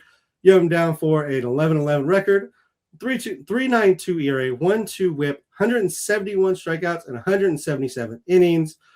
He worked in the sinker last year and threw less four seamers. It seemed like he also messed with his slider a little bit as the movement was a little different. What are your thoughts here on Tanner Bibby? Once again, I am not in. And unfortunately, it's kind of unfortunate because I do think the Guardians have good pitching coaches, a good team generally for pitching. They seem to overperform. So, but with all that said, it's still not enough for me to get in on Tanner Beebe. I think last year is just such a terrible year as far as the strikeouts were down and real blah. The walks were up and not terrible, but they were up a little bit. And the ERA at 4.24, it's just I just can't risk it if I'm going, with my strategy of not going with top starters. I have to be extra careful with my later starters. And Tanner Bibby he doesn't scream safe to me right now. And unfortunately, a guy who we mentioned earlier, who's underrated and going 40 picks after Tanner Bibby is Merrill Kelly. Merrill Kelly to me is safer than Tanner Beebe. Not as much upside, obviously. There's literally no upside of Merrill Kelly, but Beebe is it's too scary. I can't get in on it. I'm not drafting him, and I'm out. Yeah, I mean, I don't dislike him. He's solid for what he is. He does have a little bit of upside. He's fine. I think he plays better probably in a deeper league or an only league because you got to take a little bit of a chance in those. Whereas in a shallow league, I just don't know. The innings are there, so maybe that's what you just do with him. You just have him as an innings guy. But in a shallow league, you can find those guys. So I don't know. Get him and throw him at home. That's probably my best option in a shallow league. Number 63 is Mackenzie Gore. Last year, 159 innings. He had a 5-15 record, 4.17 ERA, 1.35 WHIP, 27.2% strikeout rate, and a 9.4% walk rate. You have him down for a 10-8 record, a 4.07 ERA, 1.33 WHIP, 176 strikeouts, and 161 innings. He moves from Washington to Texas. He has never had a good WHIP. This was the best strikeout and swinging strike rate, though, he's had. What are your thoughts on Mackenzie Gore? I was looking at his numbers when you were talking, and whose name came to mind? He's a San Diego Padre. Can you guess? A young version of Nick Pivetta. Okay. Yeah. I made the mistake of liking Nick Pivetta when he was young. And I also made a mistake of liking Mackenzie Gore when he was on the Nationals. I can't get in on Mackenzie Gore. Again, the strikeouts are actually nicer here, but the whip and walks are a bit of a mess. And he's going to a great park. I kind of when he got traded to Texas, I kind of got a little bit upset that I was out on Mackenzie Gore this year. And I almost wanted to switch it up and get back in on him because I do really like him. But because his numbers don't scream, should be terrible. But he gets so unlucky every year with the BABIP, and it's not really unlucky when it's every year. It's more that he just gives up such hard contact that he's just not. He's getting hit hard. So unfortunately, I'm out on Mackenzie Gore, but his numbers don't look bad. I kind of wanted to be in. I might in AL only be in on Mackenzie Gore, but in mixed leagues, I'm out. Yeah, I mean, I actually like Mackenzie Gore a little bit, especially with the move. The Nationals are a terrible team. They were one of the worst defensive teams in baseball. So I really think getting him away from Washington is going to help him. If nothing else, just getting to a competent defense. I don't know if Texas is going to be quite as good on the defensive side as they have been this season, but they should still be an upgrade over the Nationals. So I actually like what we saw from Mackenzie Gore. He had a really rough July and August, and outside of that, he was pretty solid. So I know you can't just take months out, but if you're going to avoid months for pitchers in general, if you didn't listen to the beginning of the first pitcher show, July and August is a pretty terrible time to be starting your iffy pitchers unless you have to. So yeah, I actually like Mackenzie Gore, and I'll probably have a few shares, and maybe I'll always have a few shares because he seems to give me every year, Gray. Sketchy. Mackenzie Gore is always getting us. I mean, honestly, I can't blame you, man. I've liked Mackenzie Gore for a while. I unfortunately I got to be out this year though because I want to be in real bad, but I can't. I can't. Yeah, I mean, it would be really nice to think about him really taking that next step. If anything else, I really feel like he has to be good because he was part of that trade, and everybody else for that trade's been really good. So at some point, he's gonna be really good. It's gonna happen, Gray. Starting a new tier here at 64 is Shane Smith, 146 innings last year, 3.81 ERA, 1.2 WHIP. He had a 23.5% strikeout rate and a 9.5% walk rate. You him down for an 8.12 record, a 3.88 ERA, 1.27 WHIP, 157 strikeouts, and 155 innings. He had an ankle injury and then kind of struggled following that in June, July, but then got it back together again to finish the season. So what are your thoughts here on Shane Smith? This is again, so we're in a new tier. This is fantasy number 5s to number 6s. I like Shane Smith. I don't think it's not without caveats. I mean, it's like, he's going at like 260 overall in drafts. So he's going late enough where the price is decent. He's, young enough where I think there's actual upside, even though last year wasn't terrible. Like you mentioned the numbers, I think he can probably even strike out more guys than he did last year. I think the walks can come down a little bit. So the command gets better. The strikeouts get better. More innings after, a rookie year where he threw 146 innings is still a lot of innings, but he can throw maybe even more than that, maybe 155, 160. And the ERA last year was 3.81, and that potentially could even get better. It's a risk. It's a flyer. There's upside here. It's because of the price, really. But yeah, I'm okay with Shane Smith. I like the flyer. Yep, I do too, Gray, and I think I like him, a good bit more than ADP is saying. Really solid numbers. Again, he struggled after the ankle injury, which is completely understandable, and then was really good after that again. So if anything, I really feel like there's a lot of value to be had here. The bad part is, of course, the team he's on, and I don't know if there's any team that their ace is down here at 64 or later, Gray, other than the White Sox. Oh, there's one more team. There's one more team that we'll get to eventually. In the Rockies. Yep. The only team that was worse than the White Sox last year. The Rockies don't have an ace. Let's be honest. They don't. The White Sox don't either. I'm just, we're giving somebody has to be the opening day, and by default, they are the staff ace. Number 65, David Peterson, 168 innings last year, 9-6 record, 4.22 ERA, 1.37 WHIP, 20.7% strikeout rate, and a 9% walk rate. You have him down for a 10-8 record, 3.71 ERA, 1.34 WHIP, 141 strikeouts, and 161 innings. Really struggled at the end of the year. Velo dropped off a little bit in the second half.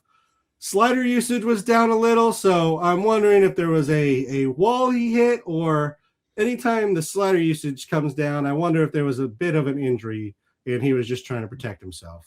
What are your thoughts here on David Peterson?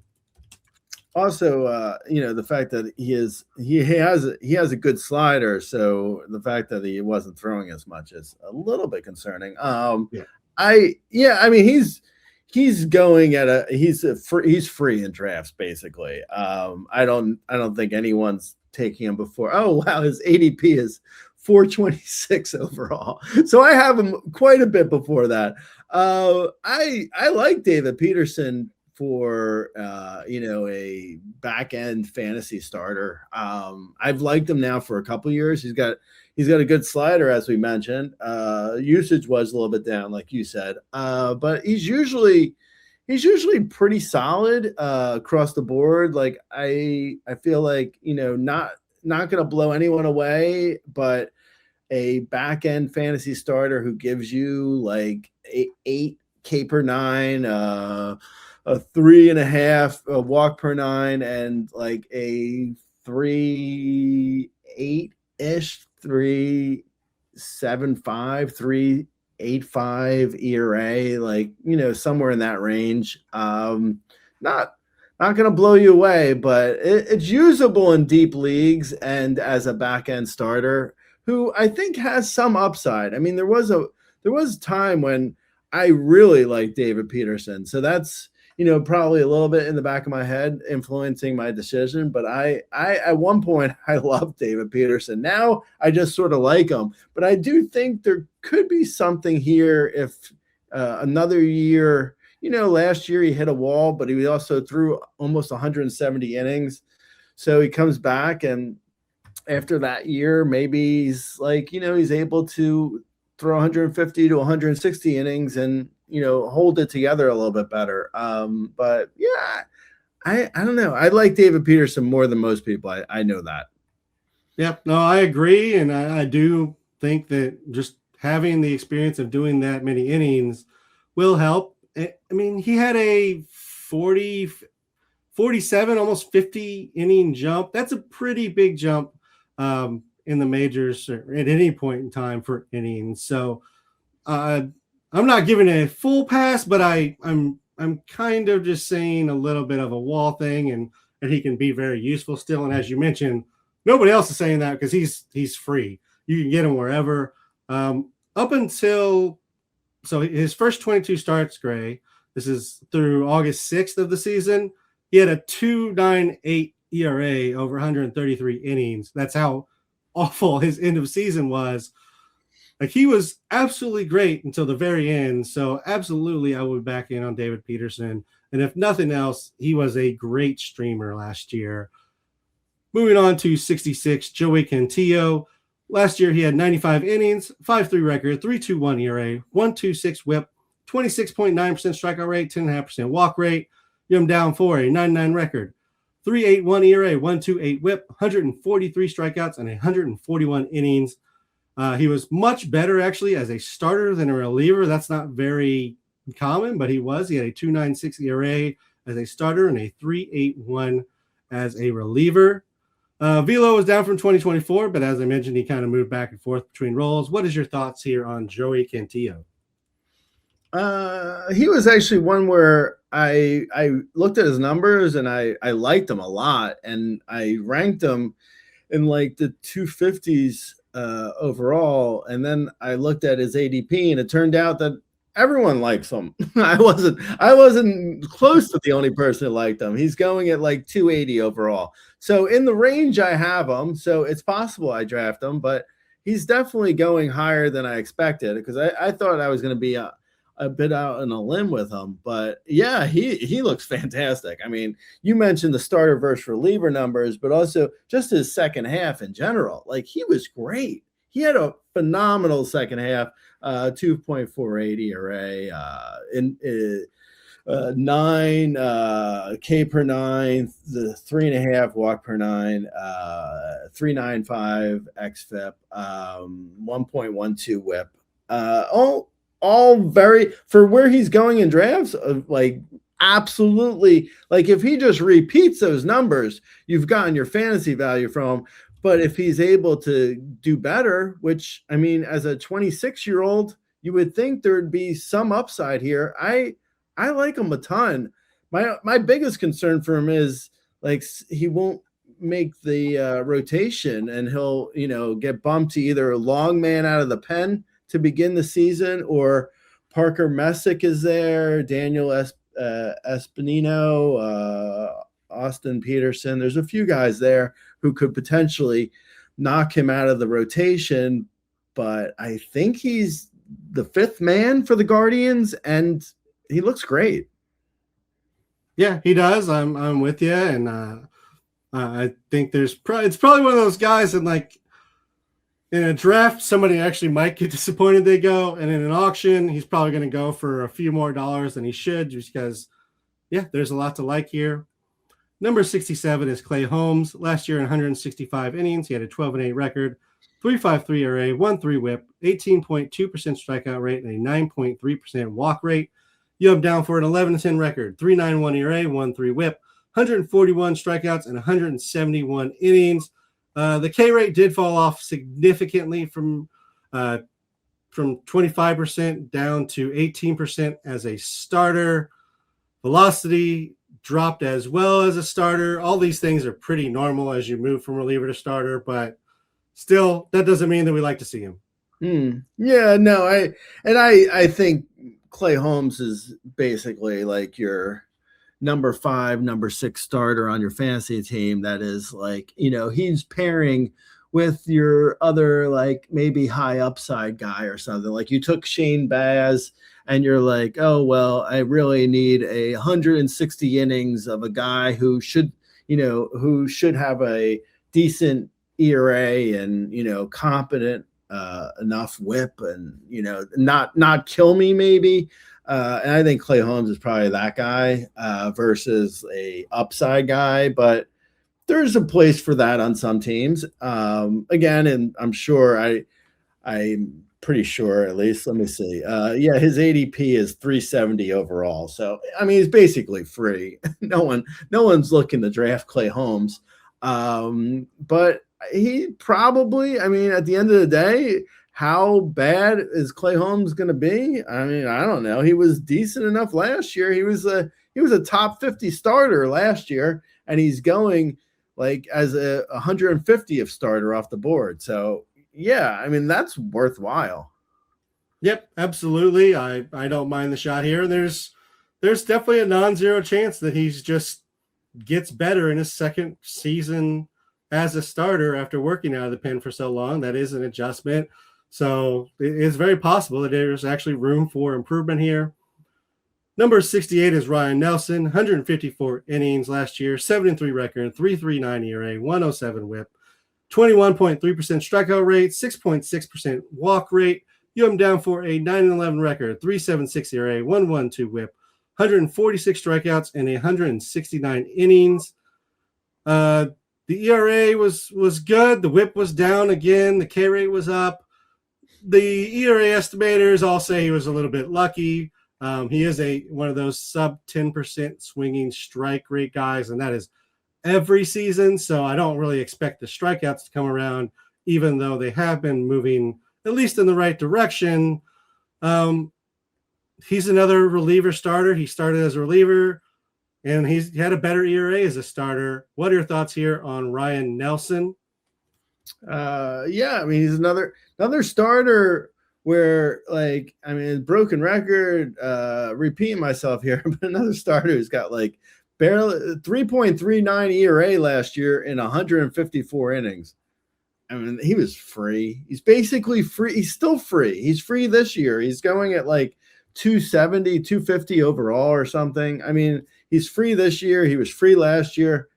And he was a top 45 starter on the player rater last year. So it's not like he hasn't done it already. He had a 1.07 whip. Now, I agree with all the stuff you were saying about how the fact that, he was probably lucky last year, and he probably was lucky, but he still did it. So yeah, do I want Ryan Nelson? I mean, not really, but at 250 overall, I would totally draft him in some leagues if I needed, a guy who's going to give me 150 innings and potentially solid ratios. Yeah, I mean, I would go for it. Not going to be great for Ks, but That's why you have middle relievers giving you Ks, or you have Garrett Clevenger giving you Ks. All right, you don't need them. That's fair. I think he's fine. I think if you're looking for an innings guy down here, you're good. Like you said, there's not going to be strikeouts. That's good to see. The walks are under control the last 2 years, so that's a positive. He's fine. He's fine.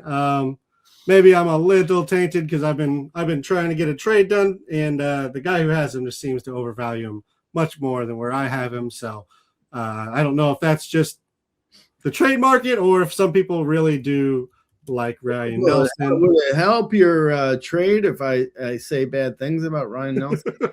It might. I mean, all my leagues are people are okay. Here's something you just cut this out of the podcast and send it to your trade partner. Ryan Nelson stinks. What? Who would want that guy? He's awful. Ugh. Just addition by subtraction. Get him off your team. Let's get him moved on. In fairness, the guy who won it wasn't very good either, so it is what it is. Number 69 is Joe Musgrove. He did not pitch last year. You have him projected for a 9.7 record, 3.79 ERA, 1.2 WHIP, 138 strikeouts, and 140 innings. He is 33-year-old, coming off Tommy John. They have said he supposedly has no innings limit restrictions. It feels just like a complete gamble, Gray. Yeah, no, completely. But also, he's always been good. For the last 5 years, he's, when he's been healthy, he's been good. And Tommy John surgery isn't a new surgery. So, yeah, I'm fine with where he's going, or where at least I have him ranked. I honestly don't even know where he's going. Let's see. Joe Musgrove is going at 234 overall. So that's a decent price. I'm fine taking a flyer from, if he gives 140 innings. It's at his price, it's great. I can't, I don't know if if he gets re-injured or something bad happens, and the price is decent for either scenario. I don't love it, but I also would do it for the price. Yeah. Yep, I completely agree with that. I don't love it, but for the price, I would probably give it a try here or there. Number 70, Quinn Priester. Last year had 157 innings, 13-3 record, 3.32 ERA, 1.24 WHIP. He had a 20.2% strikeout rate and a 7.7% walk rate. You him down for a 10-9 record, 3.82 ERA, 1.25 WHIP, and 140 strikeouts and 164 innings. It was his first full season in the majors. He had his velocity back to his 2022 levels, which was great to see. He has given up on the four seam. He is throwing a sinker and a cutter. He has scrapped the changeup as well. And, there's a few guys here that I'm going to mention it for. He went the drive line before the 2025 season. And he was the 37th best starter on the player rater last year. And you're getting that at free? Yeah. Taking it. Hey, thank you. We'll take it. He's going at 275 overall. Actually, I drafted him in the one league I've done so far. I drafted Quinn Priester as the last starter on my team in a 15-team mixed league at pick 290 overall. And I'm happy to take him. I have no problem with it. Am I expecting ace numbers? No, but if he gives me anywhere close to what he did last year, that's perfect. That's all I need. Solid ratios and fairly mediocre Ks and innings. Okay. Yeah, I think for where he's going in drafts, I'm going to have a lot of Quinn Priester because, a lot of the projection systems and everything aren't going to adjust for the fact that he made changes to his mix. He added velocity. Like, there were significant changes he made that doesn't always get picked up in projection systems. And if you're just looking at the numbers, you're like, he was a 4.71 in 24. He was a 7.74 ERA in and 23. This is just all luck. But yeah, I believe in the changes he made. I mean, adding velocity and changing pitch mix are real things that changes how things work. So I'm in on Quinn Priester at his price. Yeah, you're gonna have to build in some strikeouts, but as where he's going, if you can get 3 of the 4 categories a starting pitcher can give you, that's still pretty solid. Yeah, no, completely. And also, like, again, back to the point that there was being made earlier about how there's so many starters, and there's so many starters. I mean, Quinn Priester was the 37th best starter last year, and he's free in every league. You can get him at 275 overall. As you know, where he's going for drafts is close to for outfielders, like the 70th outfielder. I don't have it in front of me. I want to say it was like Evan Carter or Garrett Mitchell type range, which is like, they were awful last year. I mean, they were terrible. I mean, there's other guys going in that range like Jung-Hoo Lee or like Cedric Mullins, guys who have real problems. And Quinn Priester was excellent already. And he wasn't the only one in this tier. Ryan Nelson going for free. Clay Holmes going for free. Joey Cantillo free. David Peterson free. I mean, these guys are all free in drafts. It's like you have so many starters to choose from.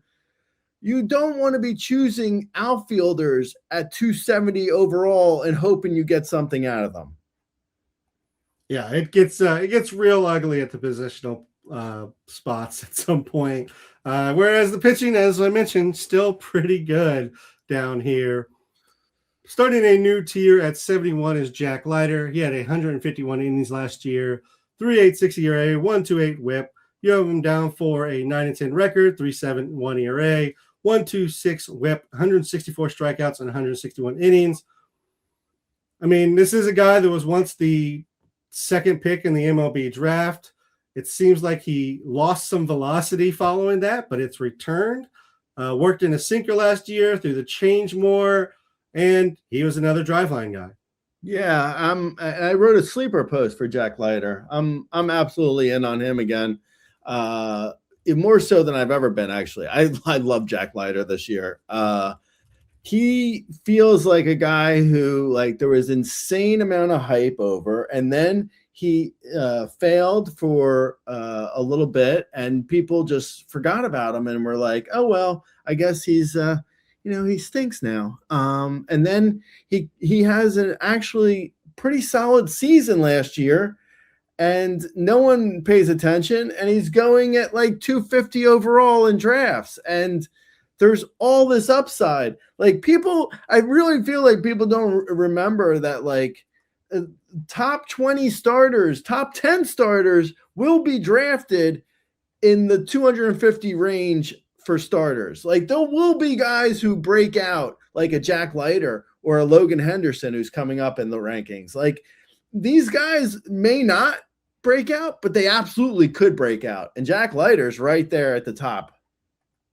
Absolutely. I love what Jack Leiter has done. It looks like we've got old Jack Leiter back, because let's be honest, he was terrible. It wasn't maybe he was terrible. No, he was straight up terrible for a few seasons. But everything looks back. The velocity's returned, so I'm back in on Jack Leiter, absolutely. Number 72 is Logan Henderson. Last year had 25 innings of 178.099 ball. He had a 33% strikeout rate and an 8% walk rate. You have him down for a 7-4 record, 3.66 ERA, 1.19 WHIP, 130 strikeouts and 114 innings. It was 5 games last year, but he was absolutely excellent last year. Yes. Everything's limited sample, so it's kind of stupid for me to give you numbers, but he looked great. He's so good. I mean, he's like, here's the thing that, like, I think people forget this too. Like, Logan Henderson is as good as Mizorowski, potentially as good as Mizorowski, and going 120 picks later. Like, you're going to get to the middle of April, 2 weeks into the season, and people are going to be like, oh my God, why didn't I draft Logan Henderson? And everyone forgets about this. Everyone like somehow memory holds this whole situation where we get like a week and a half into the season, people are gonna be like, oh my God, Logan Henderson. People are gonna be freaking out at how good Logan Henderson looks. And they're gonna be like, why didn't I draft Logan Henderson? And it's like, I don't know. He was free. He's free in draft. I don't know why he didn't draft him. But yeah. Again, another guy, he's going to 275 overall. He's got the potential to be like as good as a guy going 150 picks before him. He's got insane stuff, man. Logan Henderson, the only thing that's going to stop Logan Henderson is how many innings he throws and whether or not the Brewers allow him to throw those innings. But yeah, he's absolutely fantastic. I'm all in on Logan Henderson. Yeah, I will say I don't know that I would put his stuff at the same level as Mizorowski. Just velocity's not quite there. It's kind of a two-pitch pitch mix for him, but yes, absolutely. His fastball change are great. The change is just nasty, and he was phenomenal in his small sample last year. He's been pretty much phenomenal through the minors. So yeah, I don't know why Logan Henderson is so far down, except that he doesn't throw 100 mile an hour like the other guys who are up at the top that are young. Drafting early in the season's fun, Greg, because I remember I got like all the young pitchers at a huge discount because they weren't on ADP yet. Now they're on ADP and they're all going way ahead of where I had them before. But Logan Henderson is not, and you can grab him up pretty cheap. Number 73, Cody Ponce. He was in the KBO last year where he had a 1.89 ERA and an 0.94 WHIP. You have him down for an 8.7 ERA or an 8.7 record, 3.97 ERA, 1.30 WHIP, and 153 strikeouts and 159 innings. He comes back from the KBO. Before that, he was in the NPB where he just struggled so hard, Gray. He was awful in Japan. His interviews say that he wasn't really a fit for Japanese culture and that he found his inner child in Korea last year. Are you buying Cody inner child Ponce? Yeah, well, I went to Tokyo and it was a little off-putting how there was no litter anywhere. And, like I'd carry around like an empty bag of potato chips. I'd want to throw it somewhere and I'd be like, I can't throw it anywhere. You can throw stuff away, Gray. So I don't know. Maybe Cody Ponce really likes to litter. I don't know. I mean, it's possible. And he's like, I can't do it here. I need out. Koreans have a little more fun than Japanese. We're a little looser in the rules. And traditionally, I could see it. Yeah, maybe. I feel like I'm qualified to speak on this subject. I like Cody Ponce. He's a weird fit in this tier because this tier is a lot of upside sexy guys who I'm really excited about. And Cody Ponce doesn't fit exactly in that mold. He's more like, hopefully, knock on wood, you get a Merrill Kelly type year from him. But I don't mind him though. I would draft Cody Ponce. He's a different type than most of the guys in this tier though. So you're looking more at like, kind of blah strikeouts, good command, hopefully decent ERA. I don't know. You can work with it. I'm interested, and there's a little bit of upside because he did, figure something out apparently in Korea.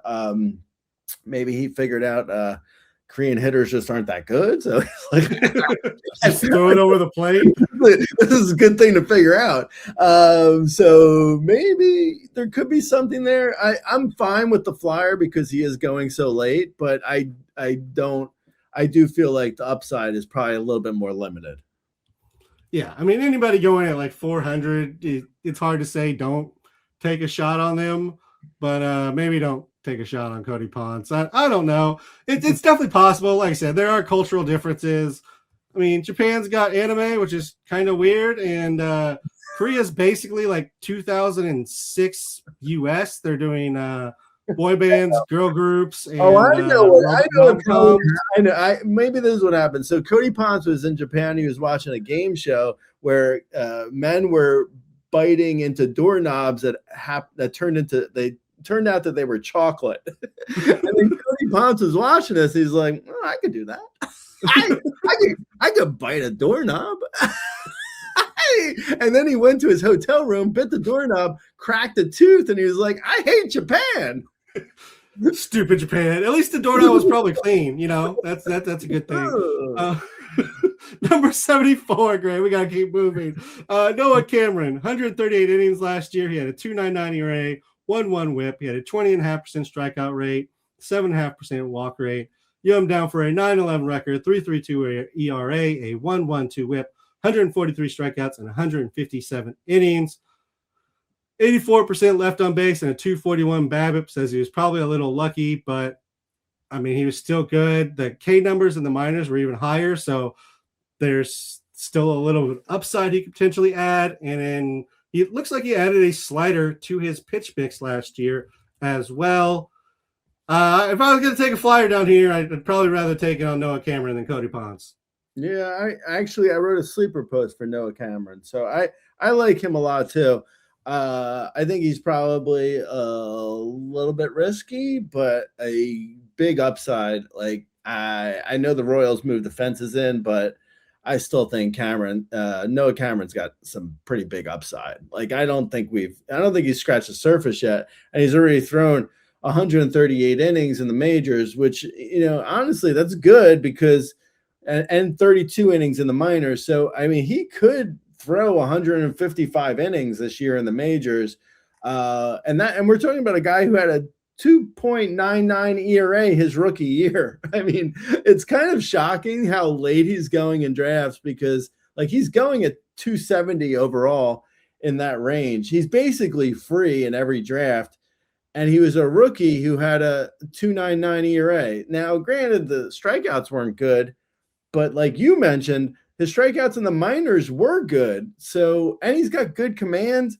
I really like Noah Cameron. I think he potentially could break out from this tier. Absolutely. I'm all in. Yep. I like what he showed us last year. Absolutely willing to grab up Noah Cameron.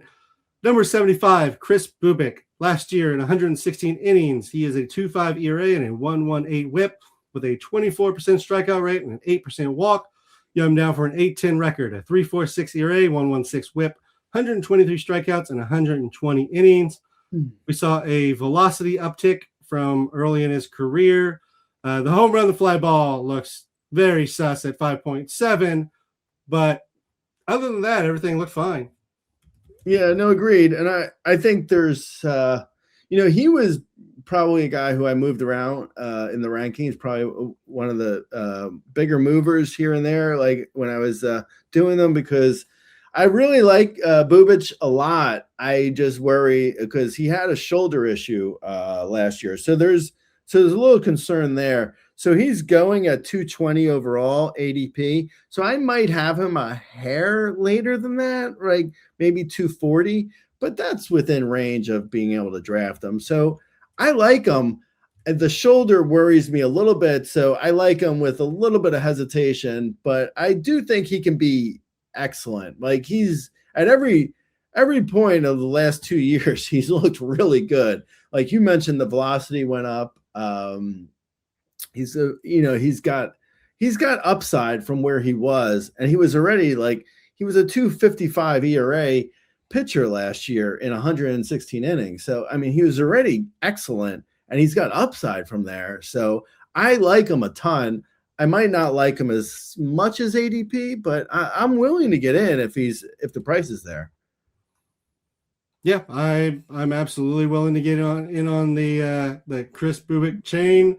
I think what he showed last year was positive, and really he's been solid in very small samples at the majors last few years. So it's good to see him do it across a larger sample. Even again, if he was a little bit lucky, I don't think that necessarily makes him useless. He's just not going to be a sub-3 ERA guy. I really don't think anybody thinks that, but Another fun thing, Gray, it's weird that he gets paid like more. His arbitration hearing, he got more than Joe Ryan. He's getting like the same as George Kirby and Justin Steele. I have no idea how arbitration hearings work, given that. Like none.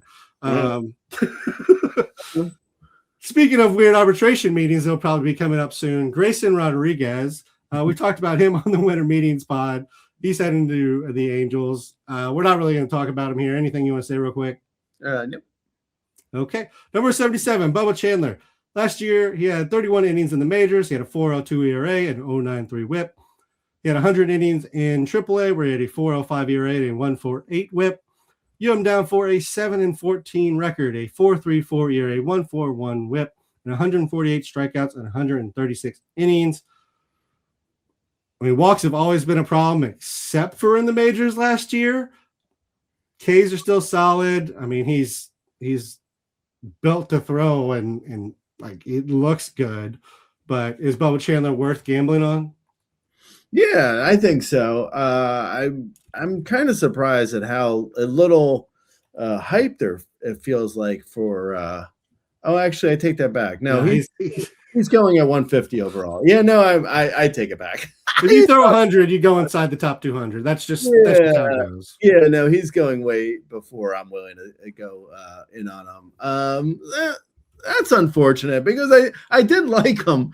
Yeah, I feel like basically the sky is the limit with his stuff. Unfortunately, I guess I should explain why I'm so low on him, even though I thought I was high on him. I guess I'm low on him because of his command. You mentioned last year in the majors, he had decent command, but that was in a small sample size. And every stop in the minors, he's really struggled with command. I mean, in AAA, he had a 4.05 ERA with a near 5 walk per 9. I mean, that's just it's unattainable in the majors. It's just not. There's no way if he's in the minors where every single hitter swings at everything because they just want to get out of the minors. If he has that bad of a walk rate there, his walk rate in the majors is going to be awful. I mean, we're talking like 5.5, 6 walk per 9. It's going to be so bad. So I like him, but I do worry he might get eaten up by all the walks. So yeah, I mean, his price is too high for me apparently. So I like him, but it ain't happening, I guess. Yep, I'm right with you. I like him, but with those walk problems and control issues in general, control would be a good start. I'm not even going to talk about command yet until he gets control. So it's just one of those things where other people are going to draft him for the upside, and I'll probably not have that many shares, unfortunately.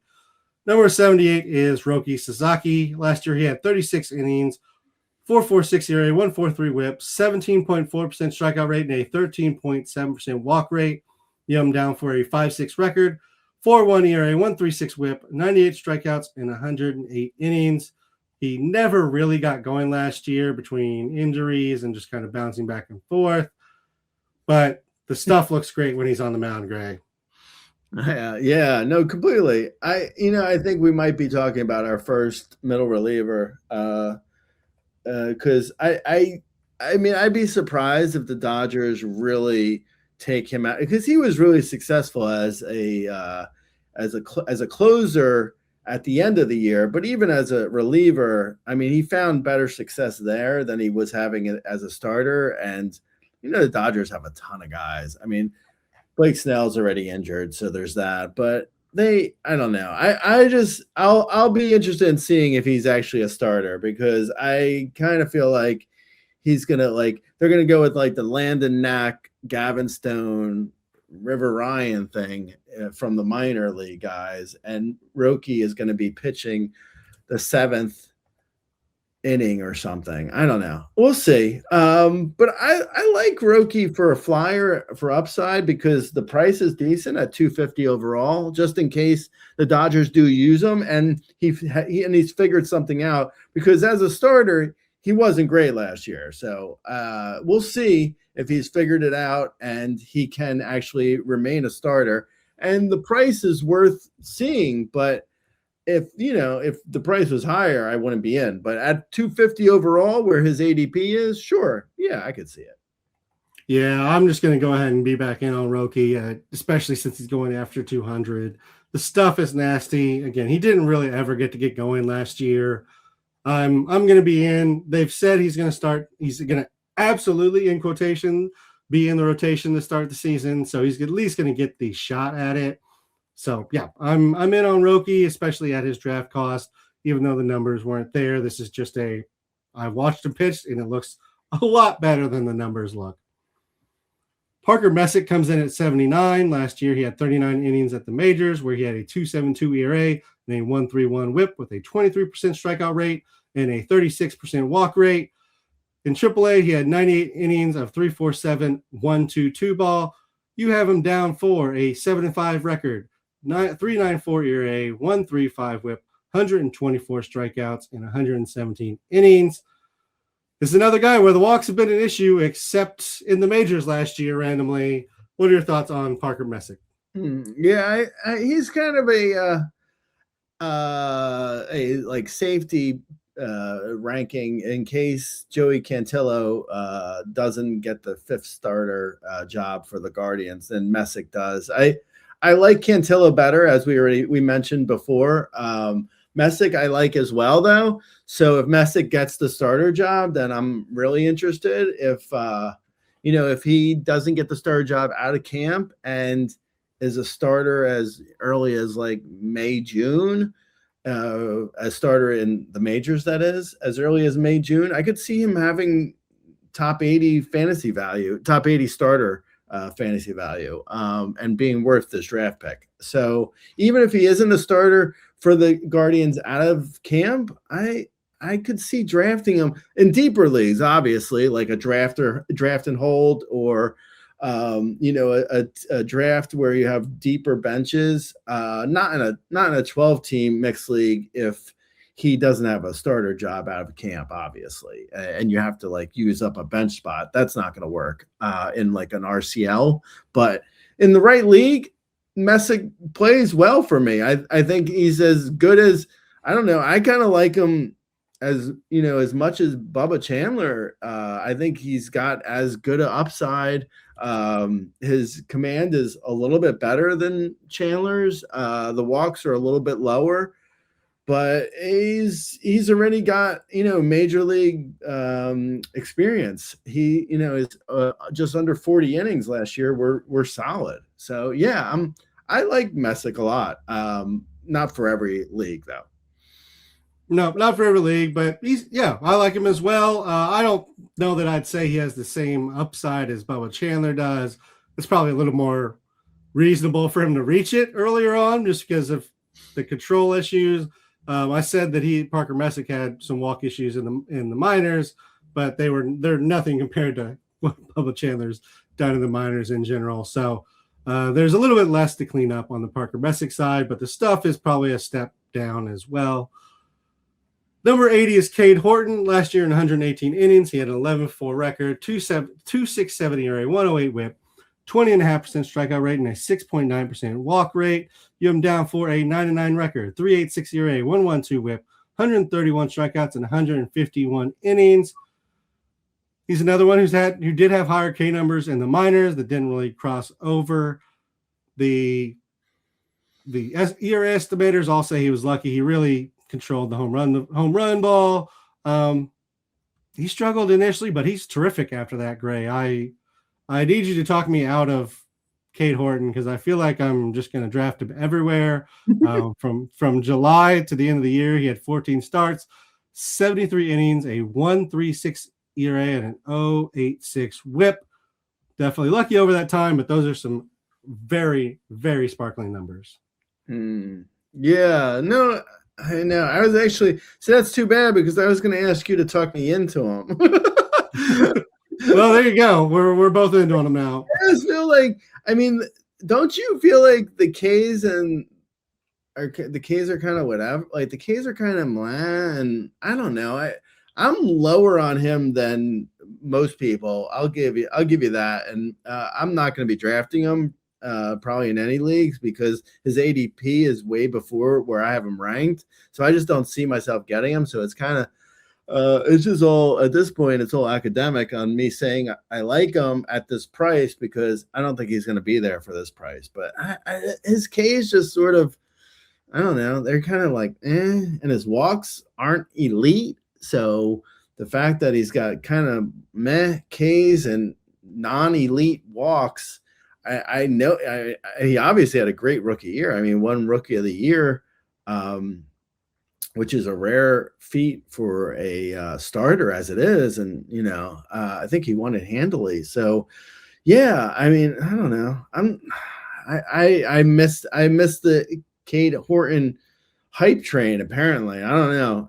He seems his numbers look kind of meh if you exclude the ERA and whip. I mean, it's kind of like, I mean, he looks fine.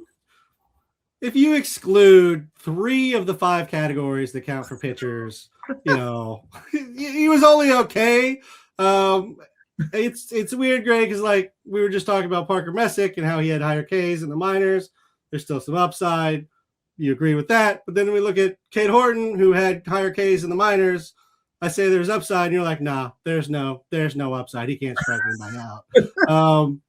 He's just I mean, he has better stuff. He throws harder. He's in a better park. Yeah, I mean, I guess I'd give you the Guardians. I would take the Guardians pitching development over the Cubs, but really only slightly. The Cubs have been pretty damn solid at pitching development recently. Yeah, that one seems a little weird for me, Gray. But yeah, I like Cade Horton a lot. Okay. Moving on. Yeah. I mean, I don't know. I mean, yeah. I mean, yes, ERA and WHIP are 2 of 4 categories that and wins.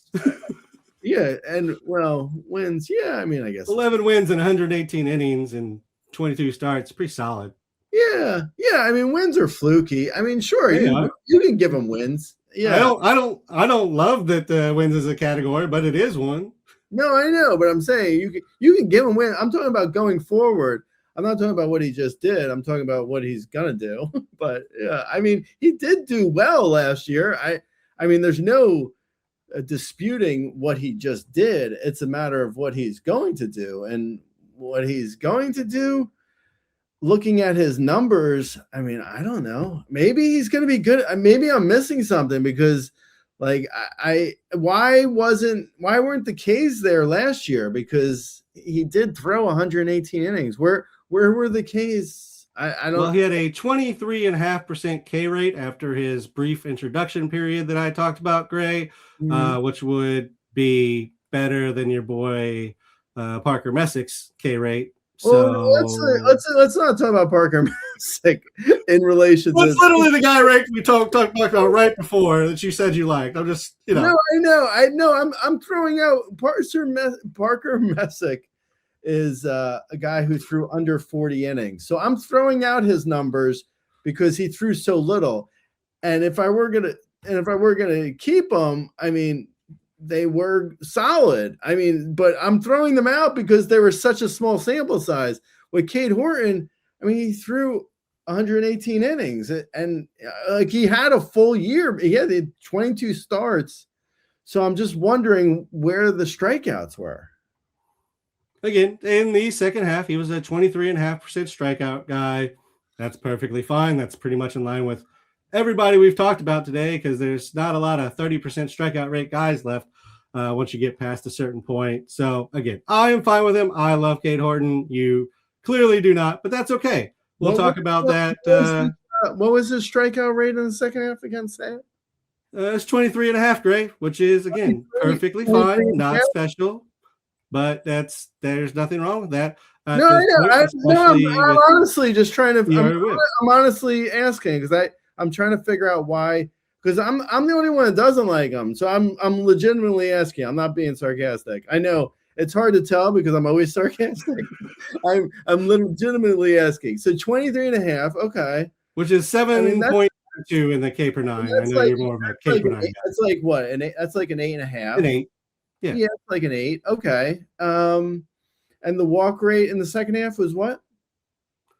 1 second. Let me pull the walk rate up. The walk rate was 6.5%. So that went down as well. Half. Okay. So which is 2.2 yeah. per 9. Okay. So that's like 3. It's like a 2.3 walk. Yeah. I mean, that's solid. It's not bad. 8K per 9 and a 2-3 with upside. I wonder where, like, I'm legitimately wondering where the K's were, because they were much better in the minors. Like, I'm not disputing that. I'm just wondering where they were, because he had a lot of innings to throw, and they just never, like, is the stuff not not good enough for the major league strikeouts? I don't know. I'm wondering. I'm honestly, I'm curious. Yeah, I mean, it's possible. I will say pretty much every prospect we've talked about today had lower Ks than they did in the minors, because that's just what happens. But yeah, a lot of times they find it. Sometimes they don't. Even if Cade Horton doesn't find it, if he stays at 8K per 9, 23.5%, I'm perfectly fine with that, especially given, again, the ratios that he has shown that he can give. If anything, I'm a little worried that the walk rate is going to climb, because he wasn't necessarily a pristine walk rate guy in the minors, but some of that in the minors is just, when you're really talented, you're just kind of throwing it past people, and the walks don't really matter as much. Right. Yeah. Okay. Yeah. I mean, it's because he is one that I was surprisingly low on. Like, and I don't know, maybe I'm too low on him. I honestly, I'm not 100% on saying I don't dislike Cade Horton. It's just, for some reason, at the end of the day, I looked at his numbers and I came out with, like, him being like a 250 overall pick, and his actual ADP is like 200. So I am lower on him. I guess it's just the lack of faith in the strikeouts appearing and the walks disappearing. Yeah, and you definitely could be right. This could be me seeing rose-colored glasses with the rookie of the year for my Cubs. Definitely possible, but I do love some Cade Horton. Number 82 is Shane McClanahan, who we did not see last year, but you have him down for an 8-3 record, 3.08 ERA, 107 WHIP, 109 strikeouts in 102 innings.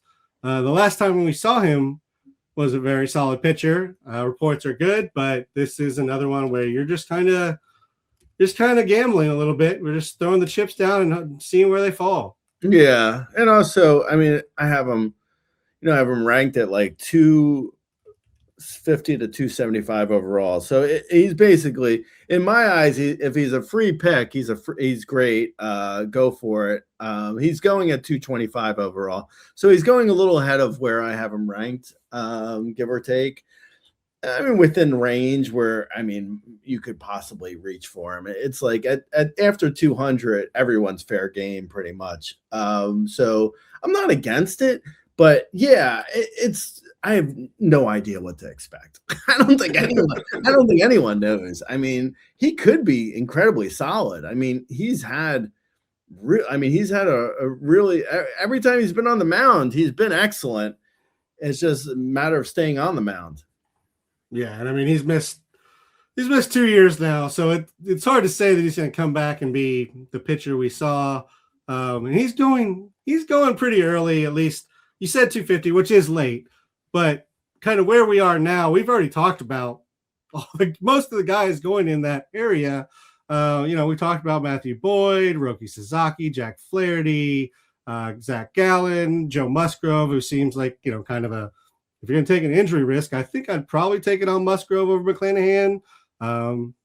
Jack Leiter's in that area. I just feel like I'm not going to own McClanahan because of the other guys in his area are just people I like more. Moving on to number 83, Will Warren. Last year in 162 innings, he had a 4.44 ERA, 1.37 WHIP, 24% strikeout rate, and 9% walk. You have him down for a 9.9 record, a 4.10 ERA, 1.33 WHIP, 166 strikeouts, and 158 innings. A couple of good months sprinkled in amongst a bunch of not so good ones, and he is another sub 10% swinging strike rate guy. He's fine for an occasional streamer, but I don't think I really want him more than that. Yeah, I think he's probably. I mean, he's not necessarily the fifth man in the Yankees rotation, but he could be. Like if if Louis Gill is looking good and Will Warren is looking bad and Carlos Rodon is ready to come back, Warren's getting bumped. Or if Rodon comes back and Garrett Cole is back, Will Warren's bumped. Like there's Clark Schmidt is, at some point he might come back. He's probably not coming back. Maybe playoffs if they're lucky. Yeah, September. But anyway, Garrett Cole, Carlos Rodon, Will Warren could get bumped. So, tentative. Like I could see a flyer on him towards the end of a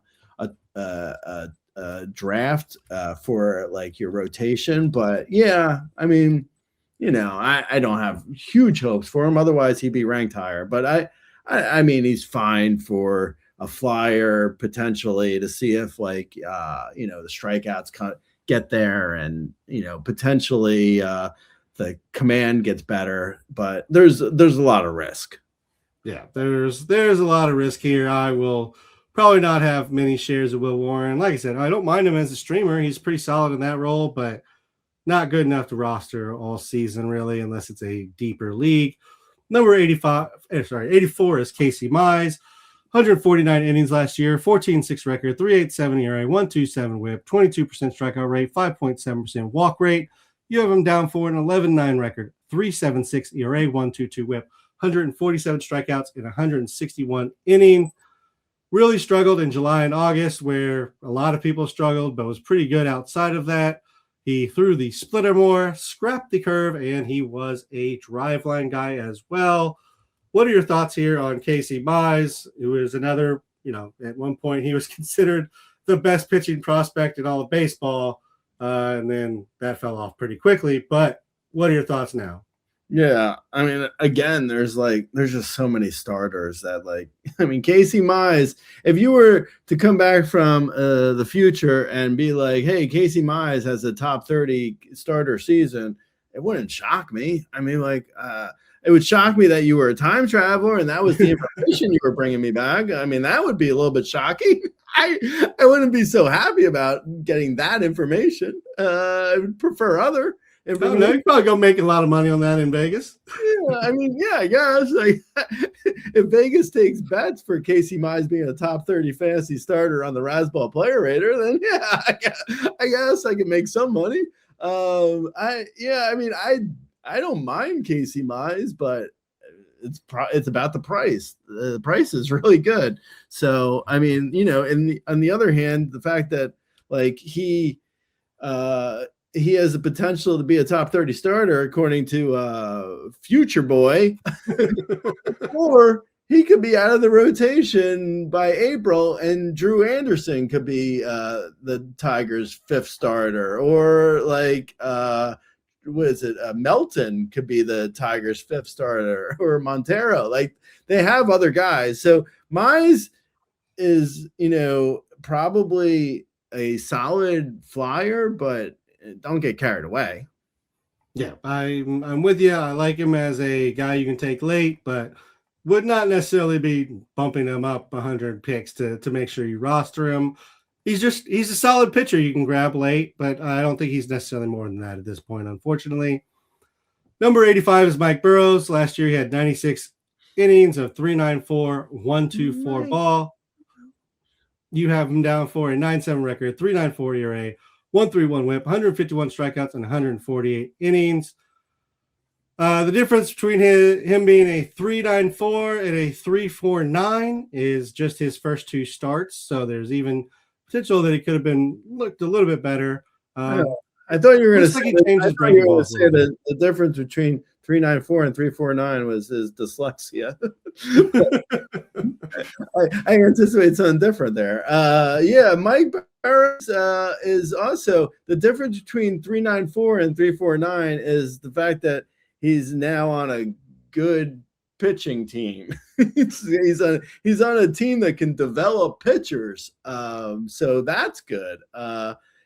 Traded to the Astros. The fact that the Astros were even interested in him gives me a lot of hope. I think the Astros are one of the top teams to develop pitching, and the fact that they saw Mike Barrows and were like, we want him, that's good to me. I'm interested. Again, he could be nothing but a flyer that you end up dropping like sometime in April, but yeah, I'm definitely interested in Mike Barrows. Yeah, I like him as a guy down here, and like I said, there were legitimate pitch adjustments he made that are reasons for why the numbers look better, and that always makes me feel a little bit better about taking guys down here. Number 86 is Garrett Cole. He'll probably be back in June is the tentative date they've set. The velo was already trending in the wrong direction. He was still above kind of the league average, but what are your thoughts here on Garrett Cole? I think he's a solid flyer to see what he looks like when he returns.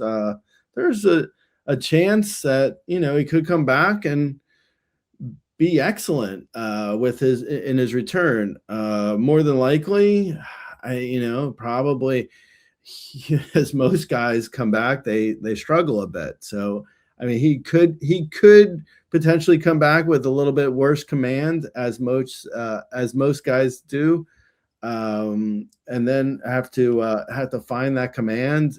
And also, there's always the Yankees say June. Then you get to the end of June and it's in 2 weeks, it's the All-Star game. So if we give him an extra 2 weeks of games, then he gets actually an extra 4 weeks off because of the All-Star break. And it's now he's not coming back until August. So yeah, it's risky, but it's a flyer. If you have an IL slot in your league, he's fine as a flyer for me. Yep. I agree. It's just kind of depends on which one of these injured guys you want to take a shot on, or if you want to take the shot on them. It wouldn't necessarily move any of them up drastically, but they're fine to take the shot on. Number 87, Ryan Weathers, 38 innings last year. He had a 2-2 record, 3.99 ERA, 1.28 WHIP, 22.3% strikeout rate, and a 7.2% walk rate. You have him down for a 9.4 record, 3.87 ERA, 1.23 WHIP, 87 strikeouts in 94 innings. It was the best velocity we've seen from him, which has been trending up the last 2 seasons. He is another driveline guy, and he was traded to the Yankees. Yeah, I could see Ryan Weathers tells his narrative is super easy to see, where it's he finally stays on the field, throws 140 innings, and has a 3.5 or 3.3 ERA and 9+ K per 9, and it all comes together. You can easily see that outcome. And the other outcome is he can't stay on the field for longer than 40 innings, and it's the same story as we've seen from him for the last 5 years. So we'll see. I do think the velocity uptick while the velocity uptick is good for him, does it mean he can't stay healthy? I don't know. I guess we'll see. Yeah, I don't know if it's a health thing or if they just got better mechanics as he was working. Who knows? But it's good to see from a production standpoint while he's on the field. I think it's fine. I don't have any problem with Ryan Weathers. I don't think it's an overly exciting profile that he's going to bring to your team, but if he's starting for the Yankees, there's some value there. Mm-hmm. All right, Gray, we're at over 2 hours, 2.5 probably at this point. We've covered 45 or so pitchers. Anybody else left on the list? I know we wanted to maybe get through a few more, but anybody left on the list that you want to kind of bring up? In general, it's a good time to point out again, there's still a lot of starters after this point, guys that will be absolutely valuable for all fantasy leagues. Like, for instance, so Connolly early is nowhere near yet being ranked and is as an ADP way after this and is not drafted in probably most mixed leagues, shallower than 15 team. And even in 15 team, he's not going until later.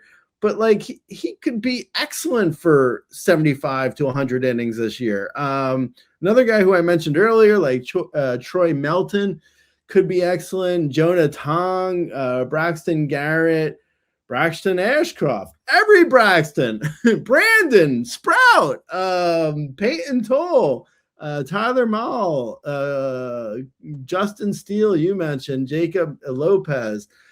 Brandon Fatt was a guy who we all loved last year, now is terrible apparently. But what if he's good again? I don't know, maybe.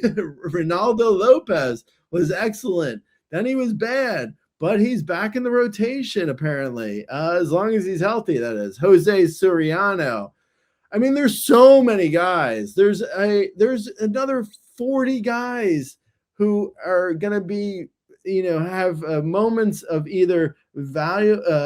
They're either going to be moments where they're valuable or streamers, or actually picked up and rostered in some leagues. There's a ton of them. Chad Patrick he was a 3.53 ERA guy last year in 120 innings, and he hasn't even been mentioned yet outside of this mention I'm doing right now. I mean, there's so many guys. So yeah, I mean, that's why the rankings post is up on the site. There's a ton of pitchers still though. Like Max Meyer is supposed to be excellent, and he had he was sidetracked for a while with injuries, but now he's in the rotation and he's supposedly healthy. He could be great. Yep, he could be. I'll throw out some names real quick since I already made the notes for him. I might as well talk about him real quick. Seth Lugo really, really struggled at the end of the season, but he was dealing with a lower back strain before his last 5 starts. I know they all count, whatever. But before the last 5 starts, he had a 3.05 ERA, 1.15 WHIP. He's always a health risk, but he's always good when he's healthy. Brady Singer mixed in a cutter and had the best home run the fly ball of his career in Cincinnati, of all places. Ashad Manaya is one of the guys who said his arm slot was off last year and that he's working to get that corrected.